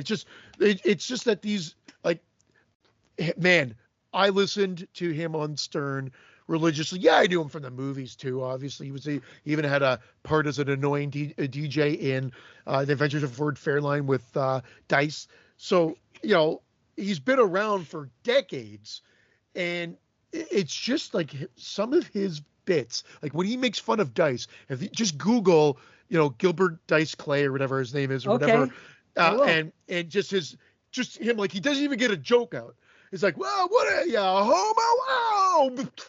And he's just smoking a cigarette like that. He's like, oh, I went to the bathroom. Like he barely even says anything. And he goes, oh. And it's just, again, maybe you've got to be a fan of Dice to find it even remotely funny. Because if you just came out of this, you go, what the fuck is this guy doing? Because there's no set, and it's the same real joke, but it's fucking hilarious. And that's the thing about, he didn't care because he just went with it. Like Kaufman-esque in a sense, like he didn't care if you liked it or were on board. He was going to do what he wanted to do and did it, and it was funny or it wasn't funny. And he would think, I'll do this for 5 minutes. I'll do this for 10 minutes, and I'll lose some of the audience, but I'm doing it for those two people that are enjoying this. And that takes talent, because I don't think I could do. I'd be like, I need everybody to laugh, or at least you want like 90% of the people to laugh, or something like that. I'm like, oh, and I guess a true genius and a true comedian doesn't give a shit. They want the laughs, obviously, but sure, they will do it, and they'll know that they'll perform. I guess he's a comic, because he would just do things that like other people wouldn't even try to do. Yeah, I've heard that said that's about him. Suicide. Yeah. Yeah, I've heard that said, that he's a comic or was now. And I personally wasn't into like his regular shtick, but I should have listened to the Howard stuff, because I knew that he shined on Howard's show, and to get other sides of him. Every time I saw him in movies, it was always the same type of, yeah. And I wasn't into that. I would never be like, oh my God, you should see Gilbert Gottfried in that movie. Like that, he was always annoying. Except in Adventures of Ford Fairlane, he's fine. As the Aladdin parrot, he's fine. and all that stuff. Like yeah. I think it's funny. Like I guess they're doing a tribute actually on Howard. If you have Sirius, they're doing a tribute all weekend on one of the stations That's to cool. Godfrey. So I'll have to listen actually. But it's Yeah. it just that happened since we recorded last. It's just this past week, I think. Yeah, We it is. recorded I think Sunday. it was So I think it was Monday he passed or Tuesday. Yeah. Well, we should probably Anyway. get into some horror related Yeah, stuff. let's talk movies. And we have these other topics from the people that want to hear what we have to say. Let's stop talking. Topics. Let's Topics. talk something. I'll try to fly through. None of them are really difficult, and if they are, we're not going to do them this time. Maybe not that, but I that was the caveat I gave him. I said we'll choose what's going to be easy for us because I know we don't want to think too much. This is the one came in Messenger. Everything else came via Patreon. But where the hell is okay? This is this is from John Rhodes. Pick a film you all agree is lacking and spitball how to improve it. Can we think of a film that's all? Hey, Johnny, how are you? John Rhodes. Yeah, nice. You got to give him that cigar though. You got to make it. Stogie. Yeah. Shove a stogie down his throat. Anyway, well, for the people just listening, we have a skeleton for whatever reason. I think Brandon called him John Rhodes, and now he's John Rhodes. I don't know why, but he's John Rhodes. He's got to be in the movie too somehow. We got to have him in there. A movie that's lacking. Man, we all agree is lacking. That might not be easy to do. That might have to be a revisitor. I don't know. What's a movie we all think is lacking? I don't know. I think we'll have to get back on it. I think we'll have to get back on a PS. I could say like I love Army of Darkness. I know you do not. So you would say strip some of the comedy out of that and put more gore. And I would say keep the comedy, put more gore. But there's a quick example, but I don't think it's lacking. I love that movie. I love that. But I can see like Dave, for instance, I think it was a 5 out of 10 or something like that, which just destroyed my heart. But that's okay. It's okay. It happens. It happens on this show. We'll have to revisit that one. It's just it's too much thinking, and there's been no correspondence with me and C on the spot thinking. You know what I mean? Where it's been a wacky week. Again, on not to derail us, but we've been evaded COVID for fucking 2 years, and my son gets it from school. So he's got COVID. He's fine. He's actually perfect now. He's like pretty much, I guess, back to normal, but still within his few days. But he just had a stuffy nose, so it was a cold for him. And whatever. I'm not feeling top notch, but I've been testing negative. So far so good. That's it. Which is great. Hopefully. But that's it. So it's been a really crazy week because he's been home because he had to stay home. And then we have the 4-day weekend because he's a Catholic school. So we have Good Friday and they've got Easter Monday off. So he's home all weekend. So he doesn't go back to school till Tuesday. So the guy had like a vacation week. But again, not much. He was not feeling good for a few days. But again, for the most part, like I said, just a stuffy nose. Thank goodness that's all. Hopefully, I mean, everybody wants to move on. We realize everybody's said it. We've said it time and time again. It's never going away, just like the flu's never going away. But we just got to, I guess, learn to live with this moving forward and I guess just get on with life. Because I think it seems like that's what's happened in the States. It does. We're trying to do that in Canada. I know you suffered a little bit more so you would have a different thought process on that because it stayed with you. And I hear this long COVID, but at least the long COVID seems to be for people that got infected that weren't vaccinated. But not That's me. That's the latest detail. You've at least gotten vaccinated. Right. I know. And I was just like, as far as the booster thing, I would have been eligible like maybe a month prior. So it wasn't like it was a year later. Yeah. You know what I mean? Yeah. But either way, I don't know. And I don't want to get on the whole. No. Yeah, that's the problem, and that's why it's not being brushed with the same stroke. Because the flu, it's like, okay, some people may die from it, but usually people are sick and they get over it with a few days. And with this COVID, no one seems to know the long-term effects or even the short-term effects because it seems to differ from one person to the next. Generally speaking, most people seem to be, at least now with the developments, it seems most people are having milder symptoms. But again, I'm speaking out of line because it's different for everybody. And that's the problem. That's why we people are like, oh, we're being lied to and all this. No, it's just we don't fucking have the answers yet. I think we don't have the answers, and I still think that there's agendas from all over the place. So who knows, honestly? But whatever. Live your life the best you can and hope for the best. That's all I can say. Okay. This So is anyway, a message. that was No, it. no. Yeah, let's get back on. This was sent directly from Christine, and it's funny because we were talking about him, and it says, "Hi guys, what do you think about Kevin Smith selling his movie? What do you think about Kevin Smith selling his movie? Killjoy was here, I don't know, through NFTs. I just listened to him talk about it, and buying the NFT gives you the right to use the trademark in your projects. I am a huge Kevin Smith fan and buy everything he does, so this will be my first NFT. Would be interested in hearing your take on this." I don't know what a fucking NFT is. I assume that you do, Christian. So I couldn't even think about it. I don't understand. I still don't fully understand them, other than that it's buying a piece of a digital property, and by buying a piece of digital property, it's like digital currency. There's some sort of, it's like a stock in that or whatever, and it could go up in value if that digital property goes up in value, I believe. That I don't trust fucking stock markets. I don't even understand. I don't want to wrap my head around this stuff. So the problem with it is I will probably never do it because it sounds like Kickstarter, but from an investment standpoint. So instead of just getting bragging rights and your name in the credits, you own an actual piece of the film. I like that element. Maybe that will be the future of independent filmmaking.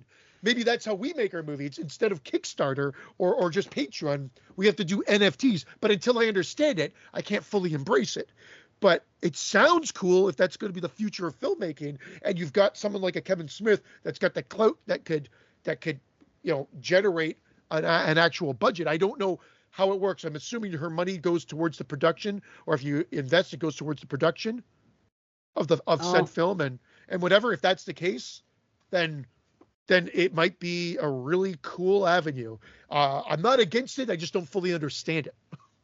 I think maybe that's what they were talking about in South Park when they did the South Park COVID specials. I don't know if you saw them. There was two of them. There was this part in one of them where somebody was always trying to sell something. It was like Future Butters trying to sell somebody all this stuff, and it was like holograms of something for like all these ridiculous amounts of money, and they were digital, and they were basically making fun of it, saying it was kind of like a pyramid scheme. I don't know if that was called NFTs or not, but that's the only thing I could think of remotely that I don't even know what they were because I don't keep up with it.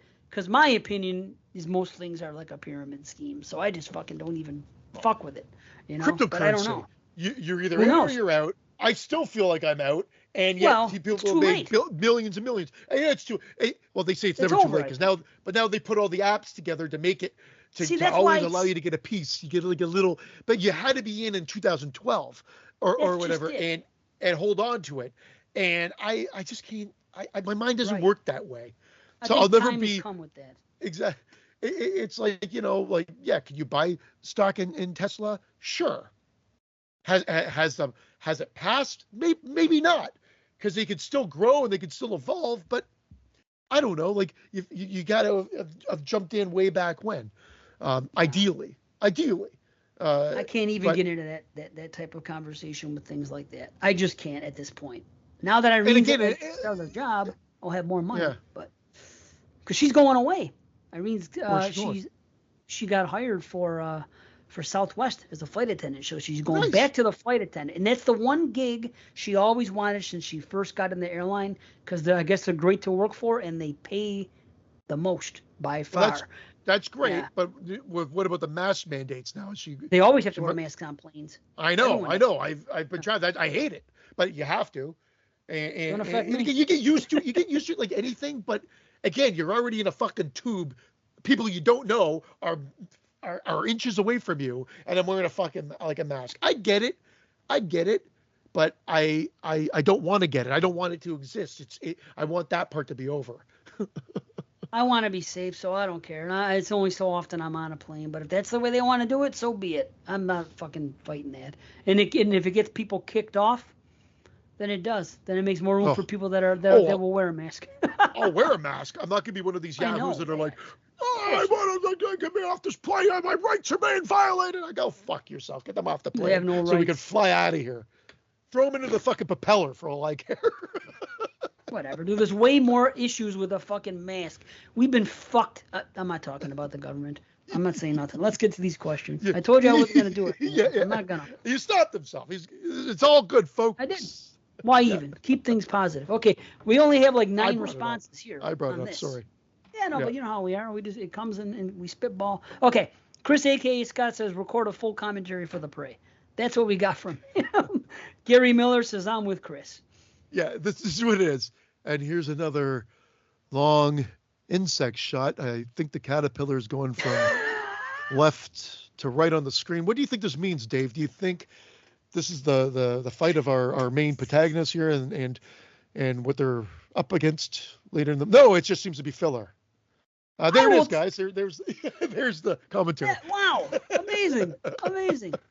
But I will put this forward. Well, let me wait till this one. Hold on. This ties into it. Fuck the fucking Prey. Anyway. I'm sorry. Oh, shit. Christine, a watch commentary of Friday the 13th, play-by-play through the movie. Well. Oh, that I'll do. I'll do the Prey too for shits and giggles, but yes, I don't have the, like you got what I would do, like just by doing that 1 10-second part.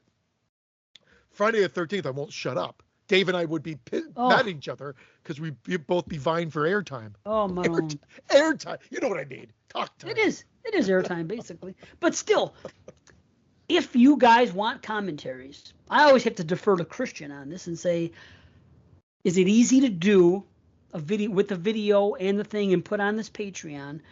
And would it be easier than doing a show? If the answer is yes, then I would rather put out a commentary a month if it were easier. And then that can replace a show. Then we can have a BS show, a commentary, and a regular show. And things got a lot easier. But I think it might be a lot of work for C, so I don't put the commentary bug in his ear ever.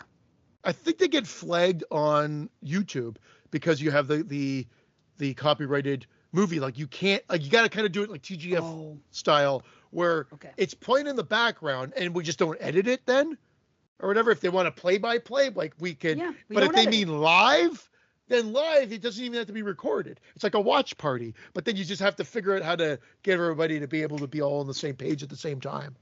But if you want pre-recorded, we literally have to be lining it up right now, Dave, and saying, okay, I mean, there's share screen capabilities, but then that's more bandwidth being used and whatever. It's doable, but it might, like, again, I don't know what the easiest way is, which is why Vince and I, like, we've tried it. We've done a few of them during COVID, and then I just got tired of trying to figure it all out and to make it work and whatever. So we just said, hey, if we ever do get back into it, we're just going to do it live and in person again, the old school way.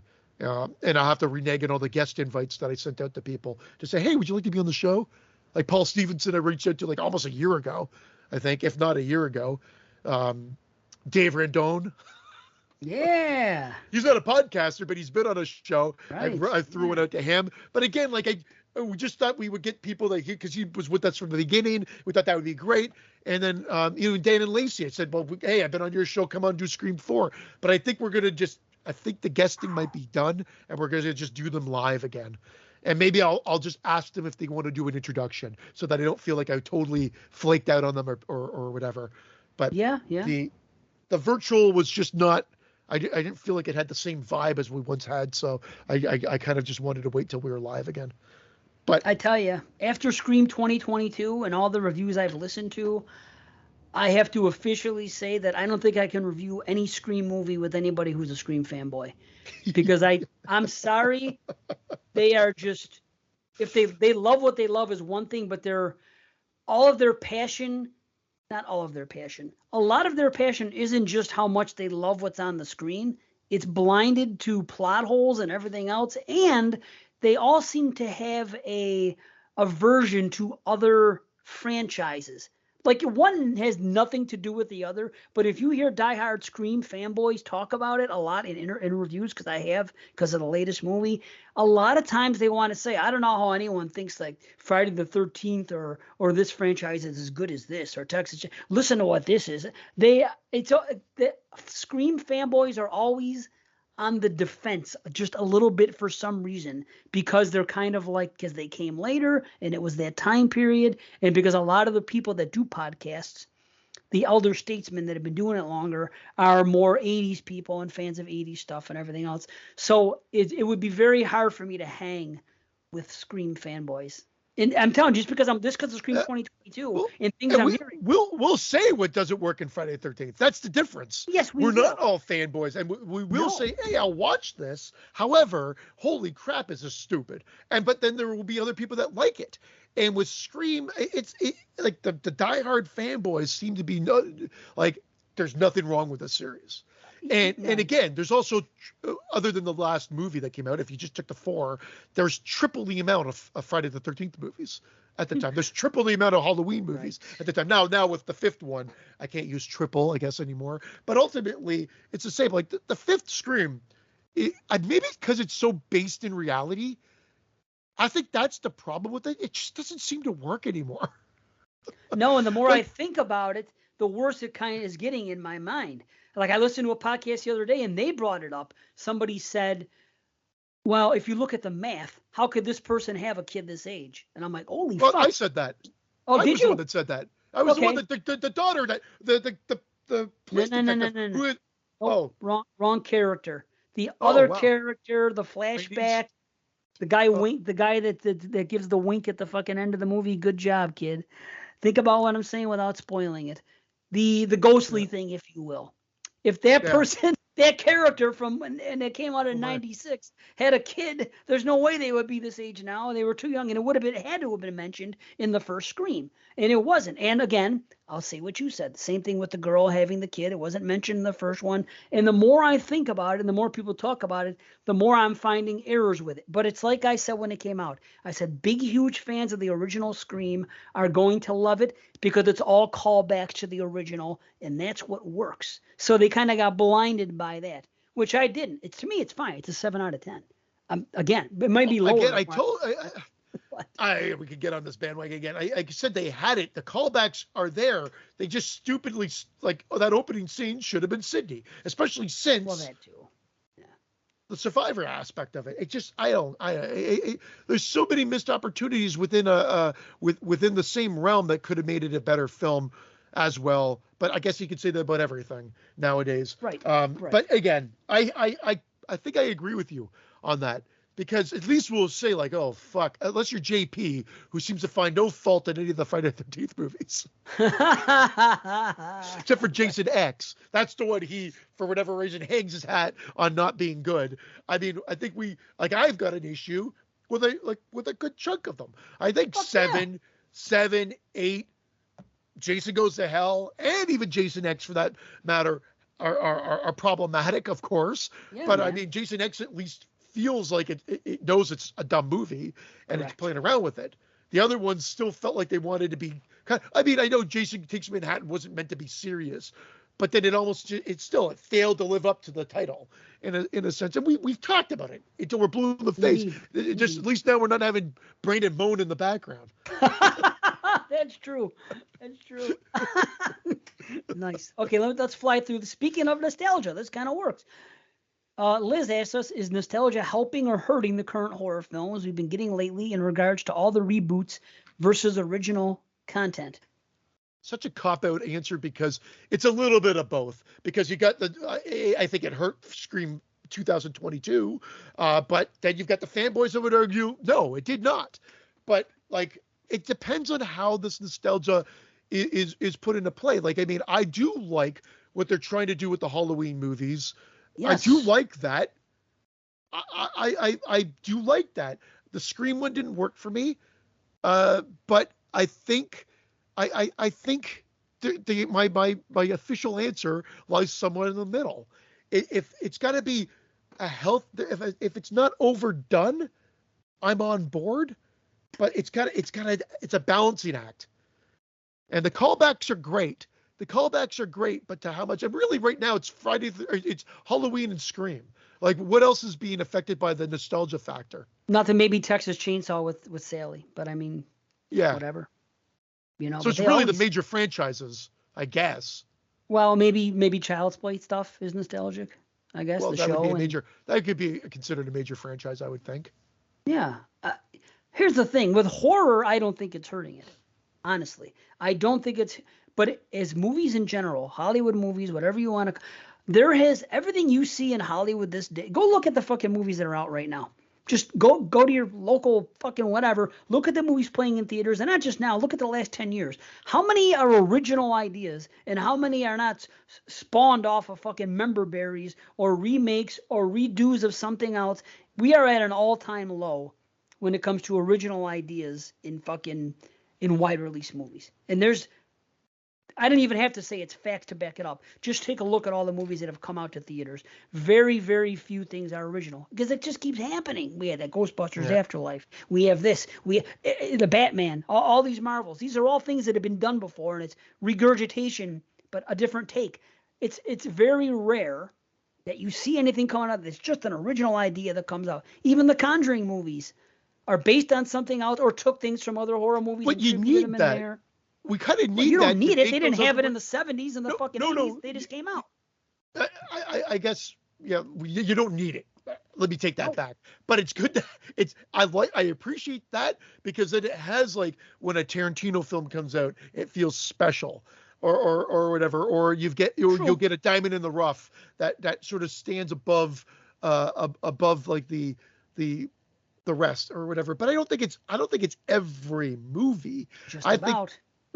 I'm telling you, I'm not trying to be an ass. Look at the things that have come out. I think there's like a stat, like since 2000 something, the percentage of original content that's just an original idea that isn't based on something or a spin-off of something else that happened, it's very rare. Like even Tarantino himself does his thing and he's great at it. But how many times do you see people try to do a Tarantino movie? Or Tarantino-esque, which has become a thing. They've got the spin-offs of those. Well, that's it. I mean, at the end of the day, our movies the movie that we want to create is a slasher film based on our love and nostalgia for that era. Yeah.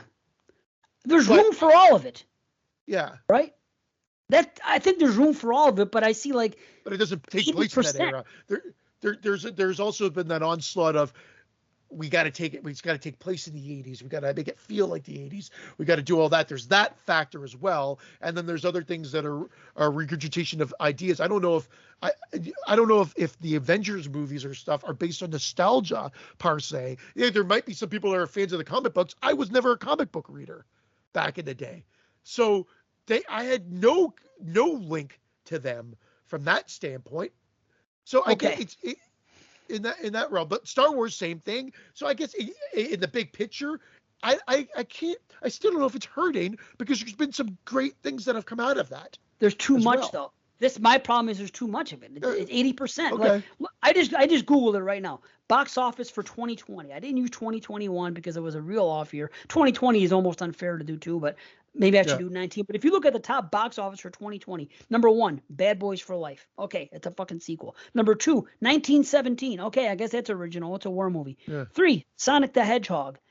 Not original. 4, Jumanji: The Next Level. Not original. 5, Star Wars: The Rise of Skywalker. Not original. Birds of Prey. Don't know what it is. Doolittle. Not original. Little Women. Not original. Invisible Man. Not original. Call of the Wild, number 10. I don't think that's original. Onward. Don't remember what it is. Tenants, about some guy that did something. Okay. I probably saw it. Knives Out. Kind of original. I mean, Frozen 2. Spies in Disguise. I don't even know what this is. The Gentleman Just Frozen Mercy. 2 is not 2020.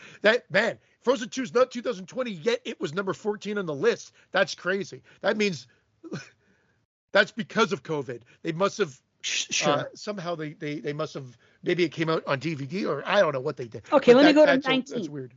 Let me go to 2019. 2019 worldwide box office. Let's take a look. Number 1, Avengers. Okay, not original. 2, Lion King. Not original. 3, Frozen 2. Not original. 4, Spider-Man. Not original. 5, Captain Marvel. No. 6, Joker. 7, Star Wars. 8, Toy Story. 9, Aladdin. 10, Jumanji. 11, Fast and Furious. So the top 11, nothing original there. Okay. 12, Niza. I have no idea what that is. Don't know. 13, or that was 12, sorry. The Wandering Earth, I don't know what it is. 14, How to Train Your Dragon, okay. Maleficent, okay. It Chapter 2, okay. My People, My Country, I don't know what that is. Pokemon Detective Pikachu, The Secret Life of Pets 2, The Captain. That's the top. But we've always had sequels. That's not necessarily I know, nostalgia. but That's just all we business. have now. Yeah, there's a difference between nostalgia and unoriginal ideas. I Well, think they're true, two but separate the things. sequels now, though, see, the difference is this. All the sequels now, all of them call back the originals. A lot of them are like 10 years Yeah. removed from the last one. So it's The like a requel nostalgia. as I'm going to choke myself for saying it. But that yeah, I get you. Acts. I get you, and I think that started with the rise of the Force Awakens, which I loved. But I think that was like what it was like taking the blueprint from the original and fan service. And fan service is nostalgia, and fan service has definitely been at an all-time high in the last 7 years.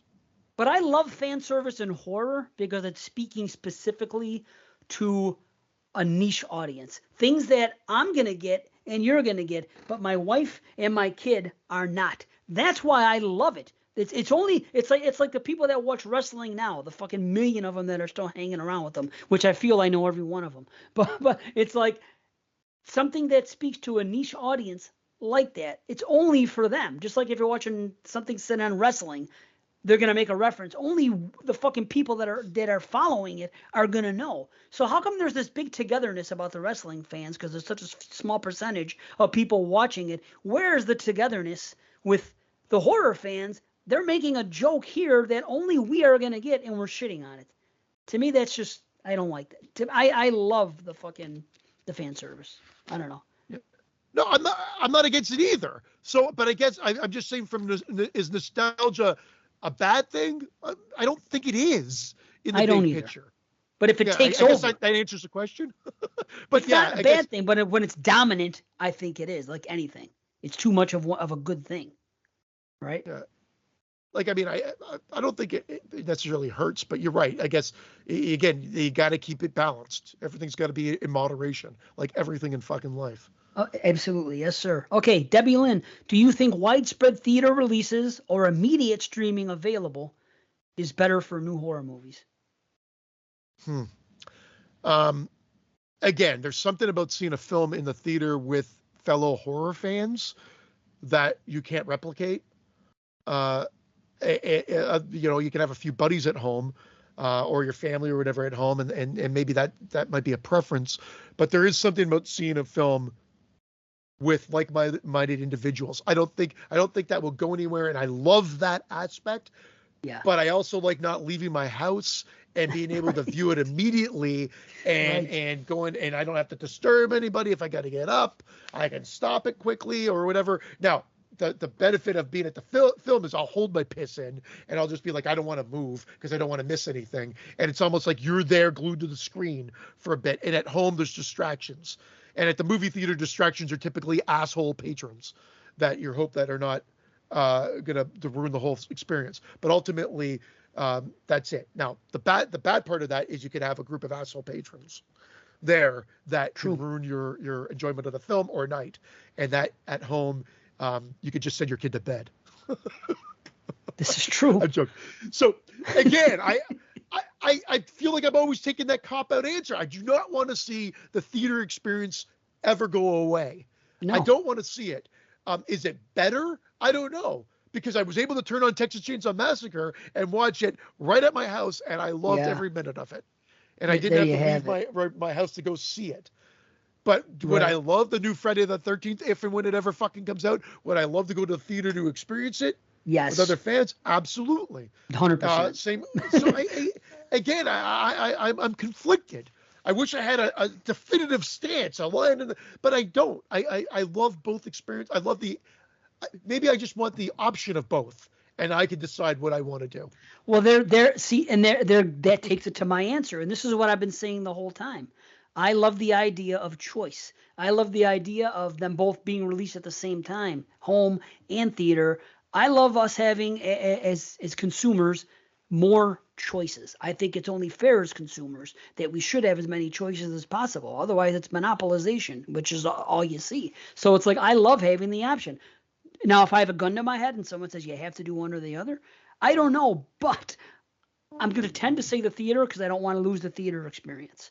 I do not want to lose it. Even Frankie the other day talking about the Batman says, when she was talking about, she goes, man, she goes, I miss going to the movies. I want to go. So I Yeah. get that, and it's an event.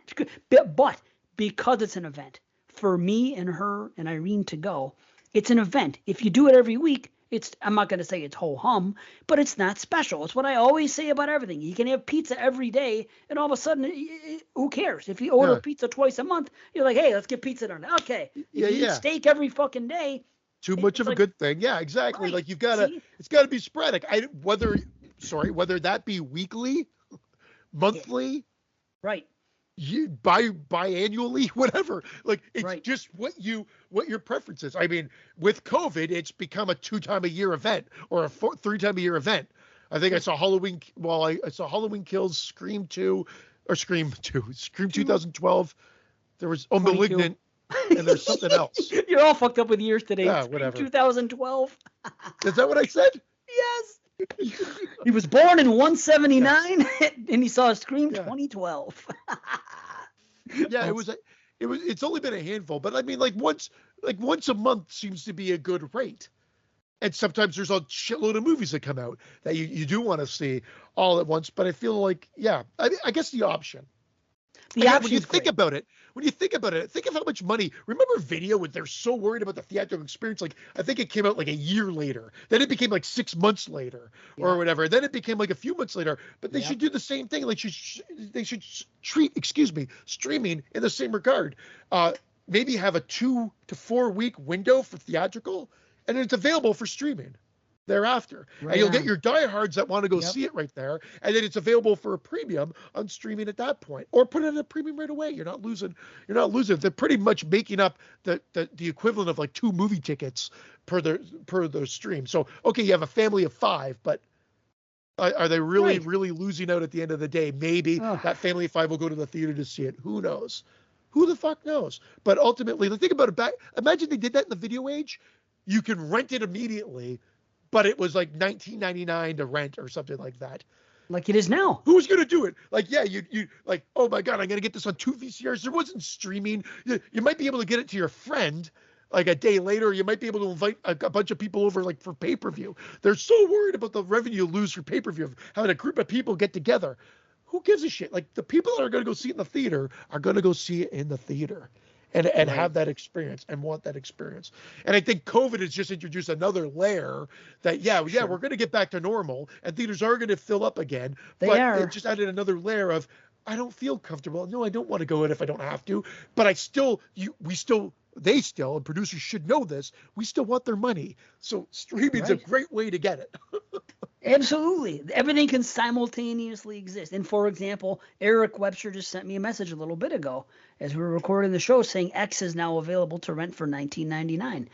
And I'm thinking, great. If I wanted to spend the money, though, I would have gone and spent, if I'm going to spend $20, I would have gone to the theater and saw it. I don't want to see everything for that kind of money. That's just it. I like the option being there, but I would rather wait to rent it at home or buy the Blue or whatever I'm going to do. But the thing is, I don't want to see every horror movie that comes out at theaters. Like, okay, here you go. Ty West, for example. This is X. It's Ty West, okay? Now, have you ever gone to the theater to see a Ty West movie in the past? No, which is why I wanted to support this one. I did want to support it, but it was just a bad timing for everything as well.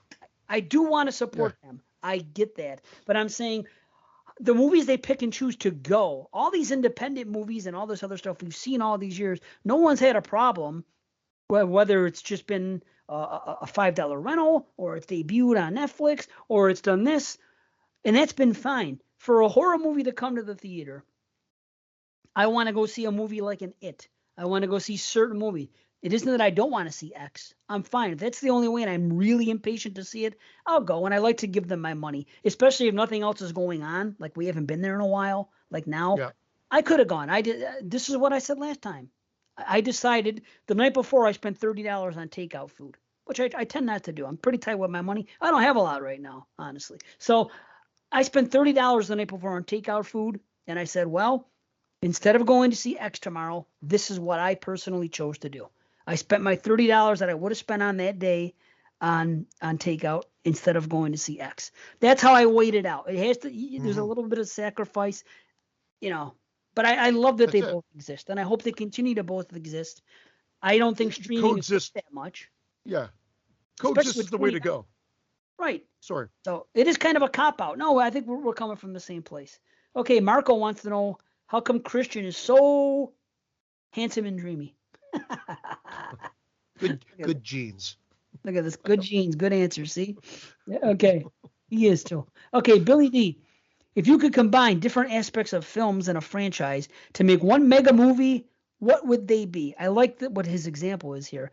I always felt if Dawn of the Dead had the makeup effects of Day of the Dead, that would make it number one in the franchise, in my opinion. I understand That's where he's okay. coming from with that, right? Yeah. Although I do love the Dawn Oh, of the Dead effects, the zombie effects definitely aren't as good as Day. were escalated. I mean, like, yeah, he was at top of the game by the time Day of the Dead came out too. But for what they did in Dawn, a lot of the gags worked for me. Like, I mean, that helicopter shot. Oh, just there's a lot of good stuff. But yes, that's a Yes. great example. Yeah, it is. I still think I might need to think about that one. I don't know if I could pull anything off the top of my Yeah, head. I think we'll revisit that, but I'll have a short answer anyway because I'm not even gonna count it because it's so obvious coming from me. If we would have had the gore in Friday the 13th Part 1 in Friday the 13th Part 2, that's the easy answer. Yeah. Or all the ones that we've complained that didn't have it. The fifth one, even though because I like that one. It's goofy and fun. Yeah, But the gore in that, the and the gore 7th. reinstated even part 7, and all Yep. of them in 8. Like the 8, at least we see that it exists. It wasn't even all that much worse, to be totally honest. You're wondering how they even had to cut it out. But all of those just reinstated the proper way, and released in properly as well. That would have been great. I mean, that is a cop out because we're Friday fanboys. I've always True. It's a cop out. That's fine, but it's the truth. I talk about it all the time. How about Halloween 78? How about the suspense in Halloween 78? Put in any other fucking film in that franchise. How's that? How's that for an answer? Seriously. Imagine nowadays. But anyway, let's not. We'll revisit that one. The BS show is coming next show. We'll do more thinking. Ryan Bratton, with horror streaming shows doing well, like Stranger Things, Child's Play, etc. Would you rather see a new Friday the 13th movie or show? Now, we've had this question before, but not where we had to choose movie or show. And that's we've tough. said, and I think again we took the cop out answer. I think we said we like both, and I said, but I'll give you my reasoning for both, and my ideas for both. The show I'd like to be more of almost like a Bates Motel, almost like leading up, like Pamela, the 50s or whatever it would be, like leading up and taking place there, young Jason, and working at the camp and other things. But it can also be timeline sensitive to fill in the gaps for the movies, for all the questions that we keep having. I don't necessarily need the occult shit to make him supernatural, because I don't even really need, I could just have it. But if he lived off the land and lost, explain the reason why he might be lost based on his childhood upbringing. And then the attack with Chris, like maybe how he got from point A to B and all this shit that will fill up the lead up, the lead up to the deaths of Barry and Claudette. What happened after that, Jason living off the land and returning, and the Friday the 13th, what happened between part 1 and 2, him seeing his mom get decapitated, all that shit would be fantastic, and I think could only be done in a television show. And we could put the other stuff in. Even have him in space, even have Earth 2. Combine it all in different timelines within the television show over multiple seasons. And in the movie, just reboot this franchise, because at this point, I don't think they're going to take it off from part 8. Let's be honest. I don't think they're going to do that. And then I don't think they're going to do Earth 2, because that would be weird as well. So you're going to have to restart it. Friday 13th, 2009 is a good foundation. You can literally just take it from there. But if they're most likely, based on what you talked about with the Spider-Man movies, they'll probably just start it again, start it fresh again. But that's my answer, and I'll stick to it. So cop out again. I'd like both, but if I actually had my choice, I'd go with the show. Gun to your head. Gun to my head. I'd go with the show to do all those timelines, because I think you get the best of everything then. Okay. You have Jason in all different formats. I love both. I love the idea, and I was even thinking of extra stuff you could do, the stuff before, more stuff about when the water went bad and the fires, and that could tie into all that pre-stuff of part one and Yeah. everything else. It would be, and I'm telling you, if I knew for a fact that the rights were what they were, like that they could do something, I would sit down tomorrow and start writing a freaking prequel. And I would cover every little thing, and it would probably take me a year or two, but I would do it. I would try to get stuff out there, and of course you would be involved. And I think we could do it. I really, because it's fans make the best stuff when you think about it. They have the best ideas. That would be great, and everything else you expelled on is great. Now, if a real Friday the 13th came out, a real one, like one came out and it had the fucking, okay, I'm not even gonna hope for the first font with the glass breaking, but with that lettering, and it came out and they just call it something Friday the 13th with the red letters the way it is, and then it came out, it had somewhat of a style like the first, and it was just a fun slasher. I would rather see that at the theater than anything else in the world. Give me a fucking true blue Friday the 13th movie similar to the original with the originals. That would be awesome. I would take that gun to my head over a show, if it had, but it has to be that. As far as a show, I think it could be amazing though. I think I have more confidence in a show, because a movie would probably just be more like The Last Friday. They wouldn't do it. I love Jason in a hockey mask. He's iconic. However, if I wanted the movie, I want the movie that I wanted to make, which is a True Blue remake of part one. True Blue.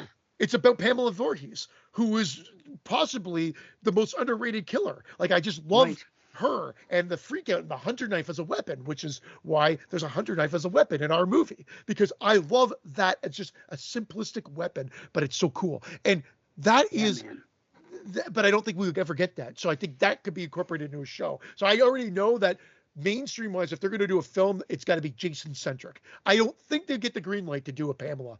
I just don't think they would. Or if they could, it would have to be a 50-50. I don't think you could even do 2/3 Pamela, 1/3 Jason. How about this? Which was my idea, which is he never really did die, and that he was always there and in courts, but in her mind, she's so fucked up that she actually thinks he's dead and has treated him as being dead all this time. But really, he's the one like strapping up, Steve Christie up in the tree and stuff like that. And like almost like you almost saw retro it or recon everything, like where you go back and you can show everything being done. That's why I think the show could really work, because you can get to that B-roll footage. Yes. The movie would just have to be a movie. Like, boom, you do it, and then you have to tell the story within that time frame. The show can really be a little bit more lucid, and you can really dance between time frames. Here's my idea for Friday the 13th at the movies. They do it like It. They have a chapter 1 and a chapter 2. So the people that go and see Friday the 13th expecting to see Jason are going to see Pamela's story and everything that happens there. Great idea. Then at the end, it's going to come up and it's going to say, just like people were confused with It, it's going to say Friday the 13th, chapter 1. And people are going to be like, chapter 1? That's it. And then they're going to be bitching, where's Jason? This and that, the other. And then a couple years later, chapter 2 comes out of the original, and it's Jason. Then they can build on that. That would be fucking amazing. Well, it was always like, again, when I first started doing, like, I started writing the thing. I think we've talked about it on the show and whatever. And Vince actually read it, and then I lost like a chunk of it because it was our True Blue remake. And the thought process was combine the first 4 movies into a True Blue trilogy. So there had to be a little bit of play. And again, this is where the new wave stuff comes in that people sometimes complain about. But you had to kind of bridge them a bit. So like the first movie would be primarily Pamela with the introduction of Jason for the third act. And then the second one would be Jason again with the introduction of Ginny. But the third one, like I thought Ginny would continue through almost like an arc with her. And there would be a bit of a Tommy Jarvis reference and enough for the nostalgia factor for the True Blue fans, but it would be encompass like what made the first 4 movies kind of work as a set, but into a True Blue trilogy, and kind of what they're trying to do with the new Halloweens, which is boom, boom, boom. But you almost have too much story there, because Friday the 13th would still be true to its nature, a True Blue killer in the woods slasher. That's what we want. But that's it. But I'm right on board with you. Even if it was a chapter 1, 2, I'd be totally on board. And just a two piece movie. That'd be And fantastic. he could even get his mask halfway through. I'm even willing to say that they could make it like a Friday 2009 where he starts off with the sack, does his thing, and Yeah, then comes upon the mask. Like there is yeah, no in that'd be awesome. between 2 and 3 where he's walking around with just a bald head. There's something happens and he sees the mask, or there's a reason that he loses the mask, and then see, you know what I mean? That would be cool. I'd be okay Well, with that. it was always like that was it. Like he never had to lose. Like even like they had to explain it almost like he could easily just say, "I like this one better than this." Like simple as that. This sheet True. sucks. This He could hockey breathe. mask rules. Right. It'd be easier to breathe, right? I mean, Yeah, seriously, a yeah. sack. You'll put the hockey mask. Go. Right. Slam Yeah. cut the credits, Right. Oh, dude. and then they put part three. But anyway, now that's I'm good, man. I, now I'm conflicted because I love that idea of a lead up and all the different timelines where you can be the ultimate fan, the fan trip, which explores everything. Like Yep. I, I even said, remember, it would be great like to play off of the end of Friday of Jason Lives. Or sorry, excuse me, Jason Takes Manhattan, where they're in the thing, and the police are there. You're in New York and whatever. I've talked about it on the show before. I think in our Friday retro, we were like with the boy Jason, and she's like, Right. "Man, we didn't find any boy." And Exactly. she'd be like, "She's Fuck. still there. He's still there. He's still there." Because they have that stupid ending, but so they use that stupid ending, and use it for fan service to then launch whatever, and then it could Yep. get into like all the different things. I think that would you could even introduce the show like that. You'd be like, where the fuck? We're starting in New York because that's where the true sort of like series ended in a sense. I know it Right. continued, but I'm with the you though. continuity or Yeah. as much of continuity as how it ended. So you restart there, but then you could get into it all started back here, boom, and then we're time jumping. That's how the show would work. I don't think you Right. could do that well in a movie. That's how the show would work. That's But true. man, your 2 chapter movie idea has got me Fuck. thinking too. Because why three would be the ultimate because everything's a trilogy, it seems, except for the hits. Everything seems to be a trilogy, and because there's so many Friday 13th, it seems to fit well. You got Pamela's story, you've got Jason Never Died with the mask, and he survives into the part 2, and we introduce how Jenny could be Alice's sister if they're or whatever, and then she's come back to the camp for a reason, not just for training a camp Yeah. counselor training camp or whatever. And then he gets his mask at the end of part 2 to lead you into the third one, whatever it may be. And it's like a redo of the 3. But I think as the 2009 one found out, they tried to give you a little bit of all of that. You get a pre-credit sequence of the first movie. You get Right. Jason with the sack on his head for the first 20 minutes or so, and then Mhm. you get him with the hockey mask for the rest. They tried to do that in one movie, Right. They did. and I give them credit for that because I Sure. actually don't have a issue with that movie at all. But I don't know what would get greenlit from a studio. I think they would need Jason in full mask right from the get-go, and that's all that they would probably see. I don't think they You're would be right. blinded by everything else. You're right. Maybe you could convince them with your 2 chapter Right. version of the We'll of get the more events. money out of it. You can milk them a couple times. Yeah, you just gotta talk to them. One more question. One more question. It's probably going to be a quick answer. So, do you think nitpicking is ruining film criticism? And do you think the term plot hole is overused today? Or even the plot hole gets used incorrectly when some review movies? Yes and yes.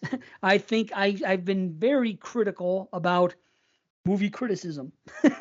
Actually, I've said it several times. People are Oh, way too I've nitpicked on the show. well for I, fun, yes, but I mean, I don't know. Are we truly nitpicking, or are we adding on to something that we don't like already?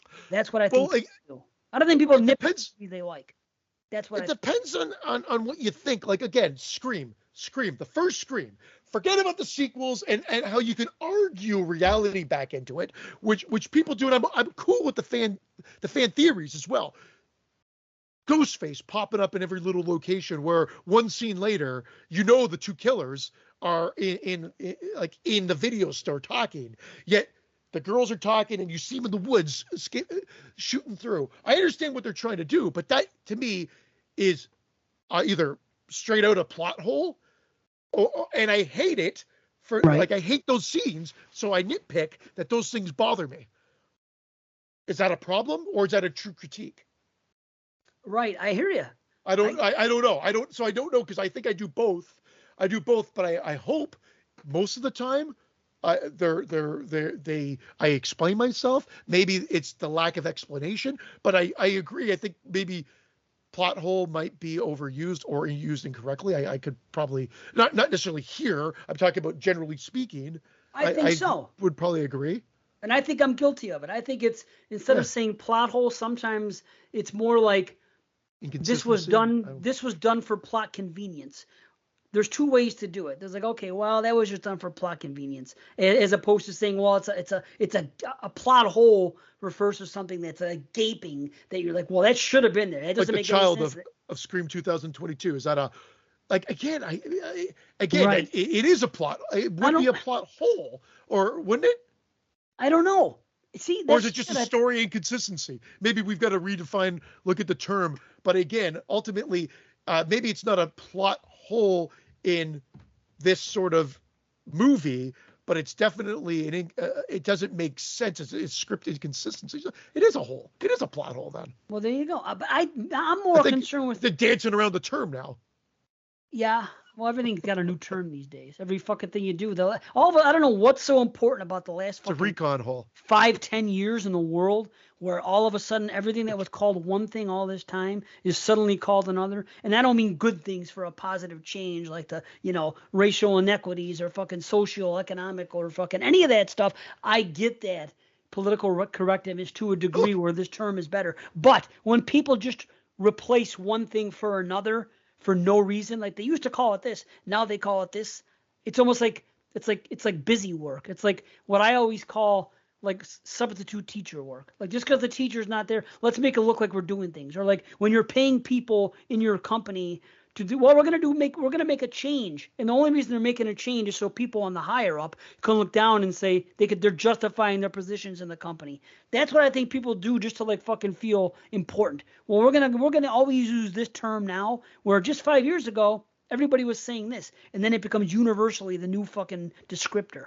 That I don't understand, but it's as far as listen to the definition. I think it does sum it up though. In fiction, a plot hole or plot error is a gap or inconsistency in a storyline that goes against the flow of logic established by the story's plot. Plot holes are usually created unintentionally, often as a result of editing or the writers simply forgetting that a new event would contradict previous events. Well, there you go. That it's actually the true definition of a plot hole. And that's what people say. Those kids. Right. Yeah. So it's not, I think it's used correctly.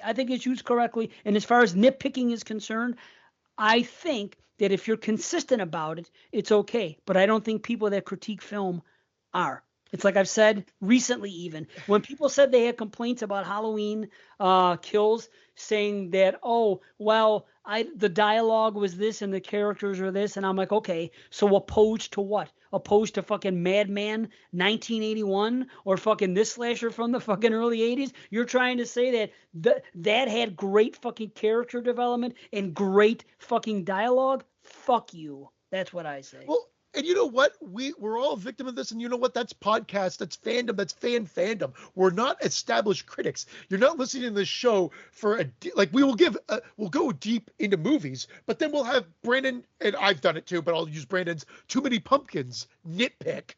And it's become an ongoing joke. That's what gives this. That's what makes it fun and lightheaded. But that is a nitpick. But that's what's fun. Did he hate the movie because of it? No, that was his nitpick. Does it ruin the foundations of movie criticism? Maybe in the big picture but everybody's got a voice. That's like saying Roger Ebert and Roger Siskel and Ebert ruined film criticism by establishing the thumb up, thumb down factor, right? Which a lot of established critics hated. How can you judge a merit of a movie with a thumb up, thumb down? There's so much more involved. It was a quick reference to do it. And again, I get what they're going at, but I think that's I guess the problem with it is most people are not true blue film critics, including us. We're talking about film because we're coming from a place of a fan and saying what our experience was like at the film. And I think it's from a different place. I think we True. do think it's from a different place. But another thing, And I'm one not more just thing. using us. I'm talking about everybody.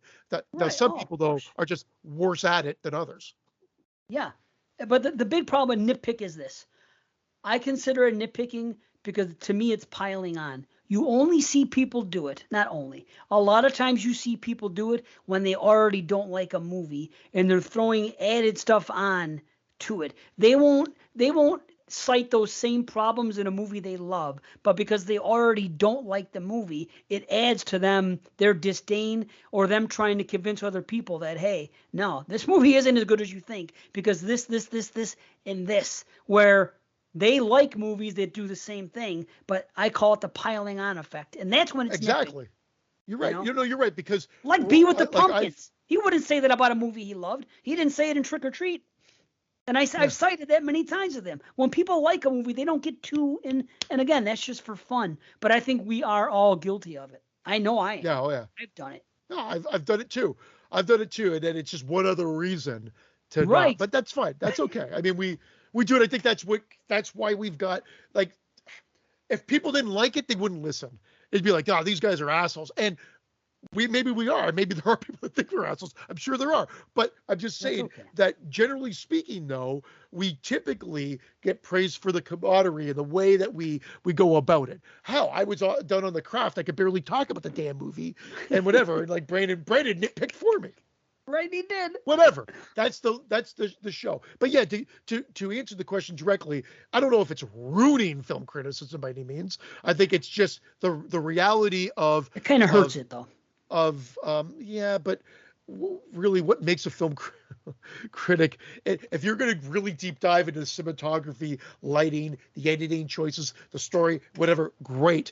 And have we done that on the show? Occasionally, but usually we're talking more about our overall enjoyment and why we've enjoyed it. We'll pull some of these aspects into it and some of the themes, but we don't always deep dive in everything. Like the movies we're going to do tonight, I figured they're going to be rattled off in like Boom. 10 minutes each. And Right, we probably we're- should get into them. We're about to do that. That is, yes, thanks, guys. Yeah, and we're going to have just enough time to do them. But hey, we chose 1965. It came up on the spin. We basically chose these two movies because of their length, because it was a short turnaround week. Like we said before, it's Good Friday. We just recorded 5 days ago. There wasn't a lot of time. He's got issues at home with his kid, and I'm doing this. I have my own things, and I have I'm boning up for this freaking 1994 stuff with 22 shots, and I'm watching a 94 movie a day. So we took the easy way out, and we saw 65, and we chose short movies because they're short. We could have gone with Compulsion, which is Repulsion. Yeah. Well, that would have been good if Bree was on the show, I think, as well, because I think it would have been a great deep dive for all three of us.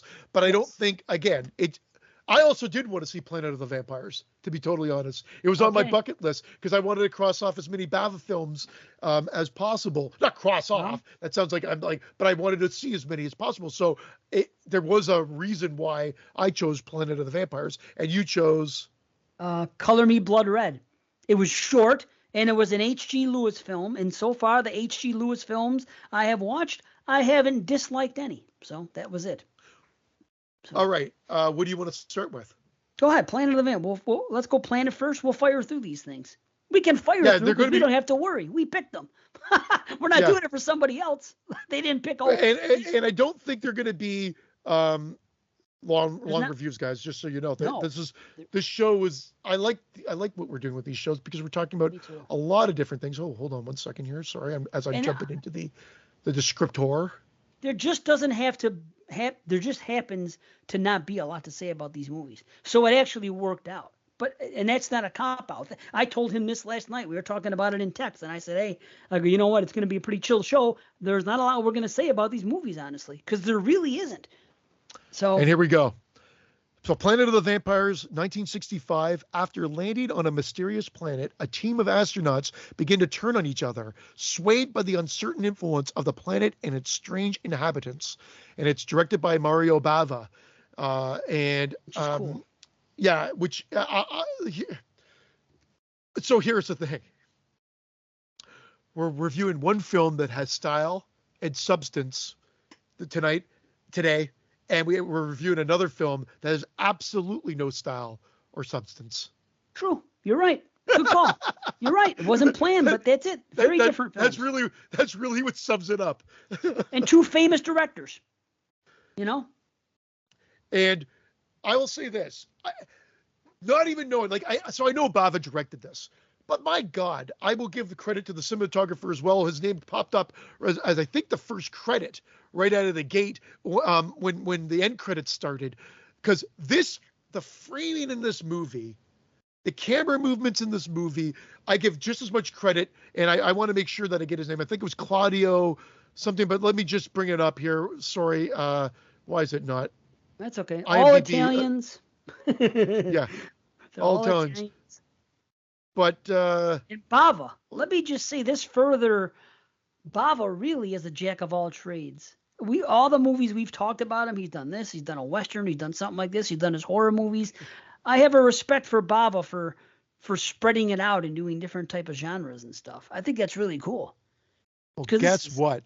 What? I not to cut you off. It was Antonio Rinaldi was the one credited for director of photography, but Mario Bava is also listed as being uncredited, and a third, Antonio Perez Olia. So maybe not all credit, but a good chunk of credit does go to Bava.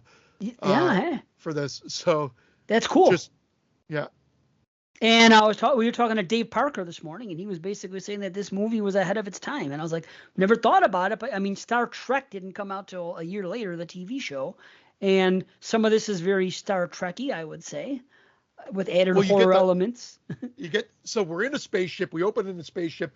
Again, you've got, I love the outfits. I will give them the credit that this costume design on this were cool. Maybe not functional in a day-to-day with the collars coming up and hugging your face and you're like, I can barely see you over my collar. But other than that, the design was really sleek and cool. A little bit more ahead of the time with everything seemed bulky. Well, in real life, I think everything was bulky. And it was like a slim design. So maybe very 60s, but some design, the helmet's design was great. Obviously, in the spaceship, you get the flashing lights and everything. The spaceship is like a soundstage. So you get It's all sound stages. Yeah, right. That's it. You're pretty much, everything is a soundstage. You're right, Dave. But it looks good. So we're in one set. And there's one part where a guy falls, and it was edited really quickly, but if you look at it, he falls on the ground, and I think the ground moves Ed Wood style, or like at the end of Christmas Evil, where you just sort of see like the blanket or whatever they had just kind of go with him as he falls the spaceship. But that was the only kind of total mistake I saw. But man, the acting, decent. Everybody talks like they're in a 1960 movie. Or on Star Trek. And that was it. I will say that the opening part was maybe a little too heavy in space talk. Yes. Back in those days, like in Star Trek, they really had to bring it home, eh, Dave? Like, indeed. Like we got to check the nuclear reactor composition over here on the planet, and just fucking cut to the chase. It's right. Spit it out, but I guess they had to do that to make, oh wow, these guys are really, space, a space fleet, and they're really heading out there and everything like that. But how about this word? There's a word used, parsecs, a couple times. They say parsecs, which they use in fucking Star Trek. Pardon me, in Star Wars, A New Hope. I'm the one that did the Kessel Run in 10 parsecs or whatever the fuck it was. Oh wow, yeah. How did I not know that? I noticed it right away. I'm like, wait, and they said it more than once. So is parsec really a word that has to do with space, or did it appear here and it means something in science fiction shit, and then fucking, I don't know, and then or did George Lucas see the movie and take it? Either way, I think it's cool. Well, I think Lucas did take, definitely took from a bunch. He took, like, I think it's well known, he took from Nazi propaganda videos. He took from like old Westerns, like American Westerns. He took from probably from this as well. Why not? He borrowed a little bit from everything. That's okay. I just thought it was funny. Wow, parsecs. The most effective scene in this movie for the idea of I think the Earth has run out of its resources, sorry, not the Earth. The planet that they're visiting has run out of resources and essentially is a dying planet. And so I think this is where like the thematic elements that are ahead of its time come into play, and they're searching. It always seems, unless I missed something in the setup, it also seemed to be ahead of its time in the fact that it was a search, like a crew going after another crew. And that seemed to be the setup for all the famous fucking science fiction movies. Yeah, Alien like even. Aliens, Yeah. like, I mean, all that thing.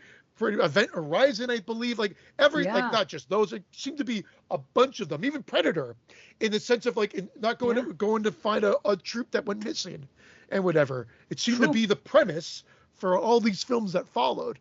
So Hellraiser I don't know. Bloodlines. Yeah, Hellraiser Bloodline, Exactamundo. Jason X. There's the distress call. But that's what happened. There was a distress call. They went there. They landed on this planet. Parsec is a unit for expressing distances to stars and galaxies used by professional astronomers. See? So you know. Okay, all right. Isn't that something? Wow. Okay. Yeah.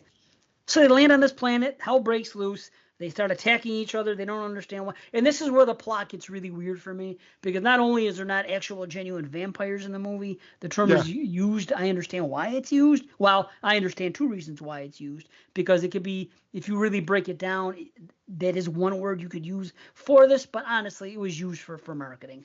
Who you trying to kid? You know, and we were misled. And then we get there, and then there's even this one part when they had these coffins there for no reason. I'm thinking, why are there coffins on the ground? And they rise up. I was expecting vampires to come out. Didn't happen. But either way, hell breaks loose. I don't know why these people freaking had their minds controlled for a bit, but they came to their senses. And next thing you know, the half of the movie's in the ship. The other half is them walking around the planet. And when they are walking around the planet, I do like that. I like the colors. I like the sets. I like the constant wind howling. That stuff is cool. Me personally, it was too long, and there was a lot of boring dialogue. But I'm not dismissing the film as a whole, but it's too bad. You know. You're again. I don't know if nitpick or what, but it's dialogue heavy, especially in that first act, and then there is a lot of wandering around a planet, which became kind of just the way these movies worked. Like moving forward, there's a lot of exploration. And again, this was limited in budget, so it's a lot of exploration of soundstage. You know, a lot of smoke to hide the smoke and mirrors, I guess, to hide anything else or inconsistencies in the sets. The most effective scene is when they get locked in that room. I find they find that old skeleton, and then the door's shut, and the air's being sucked out. I think that scene is probably my favorite in the movie, and the noise, probably even more exciting than the actual climax itself. Agreed. And the climax, although good, cool reveal. There's laser shots and whatever, which are literally lighters going off. But the way that they film it, if they just cut it by one more frame, because you kind of see the light, but then you kind of just see it's a flame that comes up, and the sound effects. But credit to where credit is, they worked with it, they stuck with it. It's definitely works better than a Plan 9 from outer space from an effects standpoint. Yeah, these are models, but there seems to be some sort of style here that works. The color palette is great. The editing is great. I can't disagree with you. Dialogue heavy, too much space talk. Exploration might start to get old. Everybody starts looking the same. So you're like, who's this? Yeah. Who's that? How many crews are there? What's happening here? But for the most part, it worked. The reveal at the end was a nice little icing on the cake, and I did really like that. I wasn't expecting that. I expected there not to be the end, but I wasn't expecting that to be the actual reveal. So I thought that was quite good.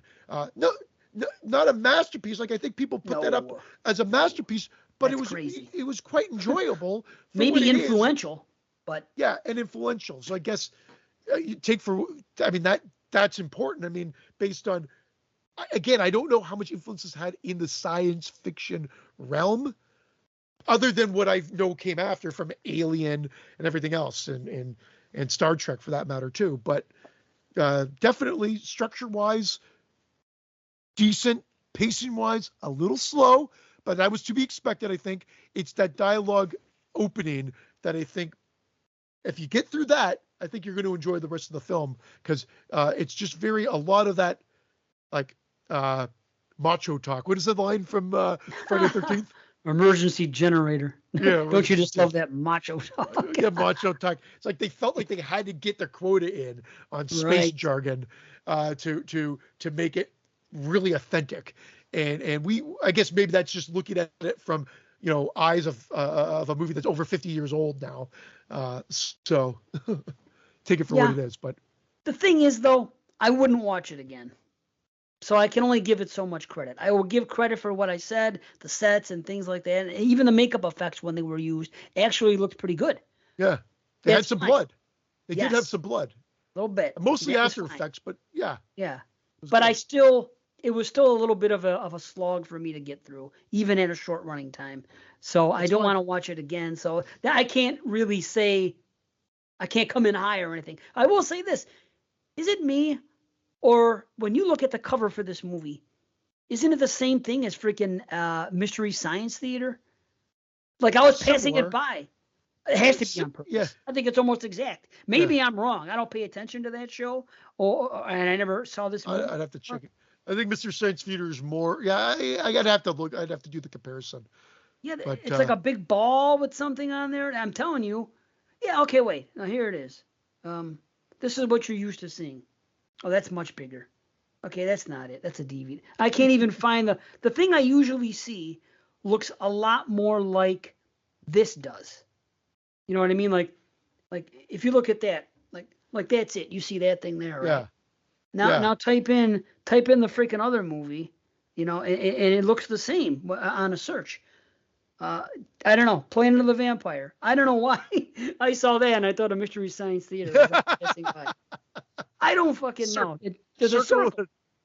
Yeah, maybe I'm losing my mind. Admittedly, that cover art, all credit to the marketers, genius cover art, but you don't see those monsters in said film.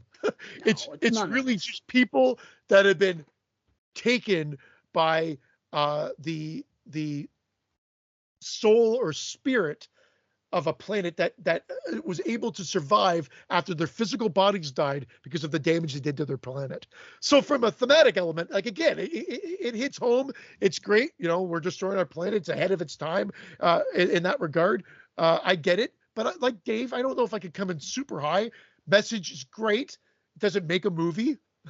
No, but it's nice. It's nice that it's there, and it is nice that it was ahead of its time in that regard. Yeah. But again, I can only go so high as well. What I was gonna go 8. I think 7.5 is a perfect. Fuck! Wow. Yeah. Wow, you love that shit. I did. Oh, man, I wish I had that experience. Okay, 7.5 is where I'm saying. Oh wow, you're really low. Yeah, 5.5. Okay. Wow. Okay. Good. Okay. It was a slog then. You're saying it was a boring. It was too boring. Yeah. I get it. It was too boring. Fine. That's it. I couldn't. And so as a result, I don't have a desire. I can appreciate the good things about it, but I did like I just liked how they moved the camera, the framing of some of the shots there. I loved that stuff. The filmmaking element of it. I was thinking Sam Raimi took a page from it. I know that's bothered. I know that the zoom in shots are very Italian-esque. And I know Bob has used them because he uses them here, and I've seen the other films. But beyond that, the way the camera moves and the shots that he did get, and the way that they use depth and point of view based on the limitation of the budget and the fact that they had to kind of use miniatures, but then also optically include actors and certain elements of the frame, I thought were really well done for the time. So I appreciate it from that standpoint as well. Maybe on a second view, I don't want to have a second view. Maybe if I watch it again and just try to, pay attention to the technical aspects of the Child, like last week for me, that's fine, man. I have no interest in watching The Child again. It's just that's what film. Again, it's what the film felt to you, and that's okay. Okay, yeah, that's okay. This next one, Sweet Justice.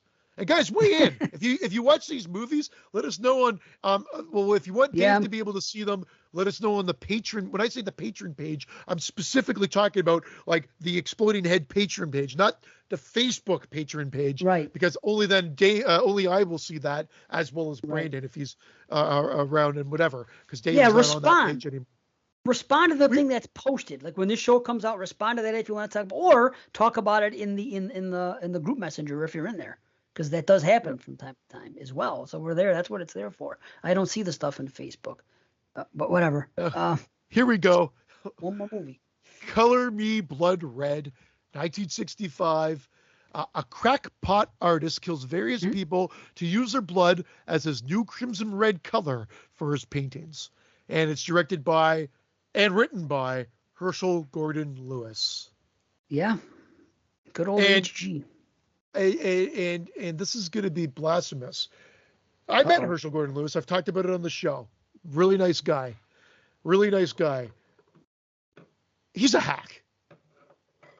Okay. As a director, but I like his dialogue. He's a great person. He was so kind and so talkative. I told you he gave me his home address in Florida at the time when he was alive, which I found out. Remember when I was talking about it? He only died, I think, the year previously or the month previously when we last brought this up on the show. But I met him at the one and only Fangoria Weekend of Horrors that happened in Toronto, Canada in 1991. That's where I met him. And he was a great guy and so cool. So I feel horrible saying it. But after seeing, I remember watching 2000 Maniacs and really enjoyed it. I remember seeing Blood Feast and saying, that's all right. I saw Wizard of Gore and said, what the fuck? And this one, here's the thing. Okay, there's gore for gore's sake, and that was his marketing tool. Get them in, get them to see red, and color them blood red, and people will come. And there's okay deaths in this movie, but he has no sense of framing. He has no sense of pacing. People just come and go in the shot. The acting is fucking dreadful. The framing, like I just said, there's no frame. The framing is like a head like this in the frame, and it's on that shot. Sometimes it's out of focus. The editing, the production, it's hacky. He's a hack. Sound. I can't. The sound will be. I can't even talk. I'm so hyped up. Location recording. And if there was a wave in the background, there was a wave. If there's a truck rumbling in the background, the truck's rumbling in the background. There was no second takes. One budget, fucker, man. One shot, done. But low budget, but not even good low budget, man. Roger Corman would be considered good low budget, in my opinion. Oh yeah, This is not an excuse. No budget. But it's not an excuse. I've said this several times. I don't give low budget movies a pass because they're low budget, because I've seen movies that are considered damn near masterpieces on low budget. So I'm not saying that, but I'm just, how can I say it? Going into this movie, after seeing a couple of his movies, this is what I'm already expecting. I'm expecting you and I, we could do this. Like the art gallery's in a fucking garage or something, probably. You and I could probably make our movie. Oh. Or exploding. Anybody could do it. And do something similar. But here's what I like about H.G. Lewis. I like that he was ahead of his time with the gore and what he was doing like that. Props go to that. And I like he is also the writer. I like the dialogue. I like the humor. I like the sarcastic fucking wit. Maybe that's just me, and it just speaks to me. That's the type of humor I like, where you got to think about it after they said it and go, that's clever. I like his writing. I think that's all. I like his basic ideas. Although, if you're talking about hack, I'll tell you this. I agree with this. His concepts are great, but a concept doesn't make a movie. So the concept of Color Me Blood Red is on paper. Oh my God, let's make this movie. Wizard of Gore. Oh my God, let's make this movie. But the movies that you actually get are shit. Well, I don't think they're shit. I don't love them, but I am bored enough with the plot that I'm okay, and I don't get bored, and I like what they're going for. Now, Dave Parker once again said that this is basically his version of A Bucket of Blood. So I looked up A Bucket of Blood, 1959, and it is very similar. It's about a guy kills a cat. Ugh, I don't want to see that. And does something, and it becomes art. And the guy. Okay, well, there you go. Now, so I do get that. And I'm Parker, we got to get him on the show soon. But that's all there is to it. But the thing is this. I can see the movie for its fault, but I was engaged enough in the story that I never checked out. That's the difference between a movie like this and another movie, and I like the fact that he puts a little gore in there, and I like the dialogue. And that's it. I'm not good, but by all means, I'm not going to come in high on this movie at all. But 2000 Maniacs was fine. Wizard of Gore, I liked. I actually gave it like a 7. I liked the story. I know that it's shit going into it, and it's the 60s and everything else and whatever, or 70. And it's, at least it's film on fucking film, not like the shit nowadays, but that looks like shit. And even a bad movie back then looks better than bad movie. Man. But it looks so much better than SOV. Compare to SOV. Oh, I get it. Well, because they don't have any sense of framing either.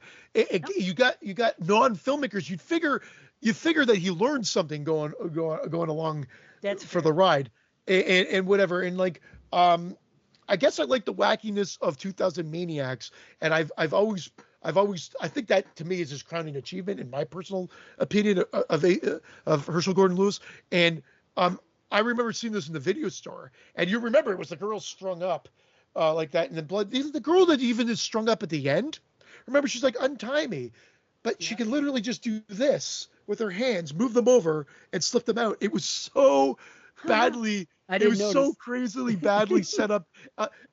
It's funny. It's a chore because what ends up happening is there's long shots that just are the same shot or really bad movement within the frame, and with music just overtaking the whole soundtrack. Oh, the music's funny.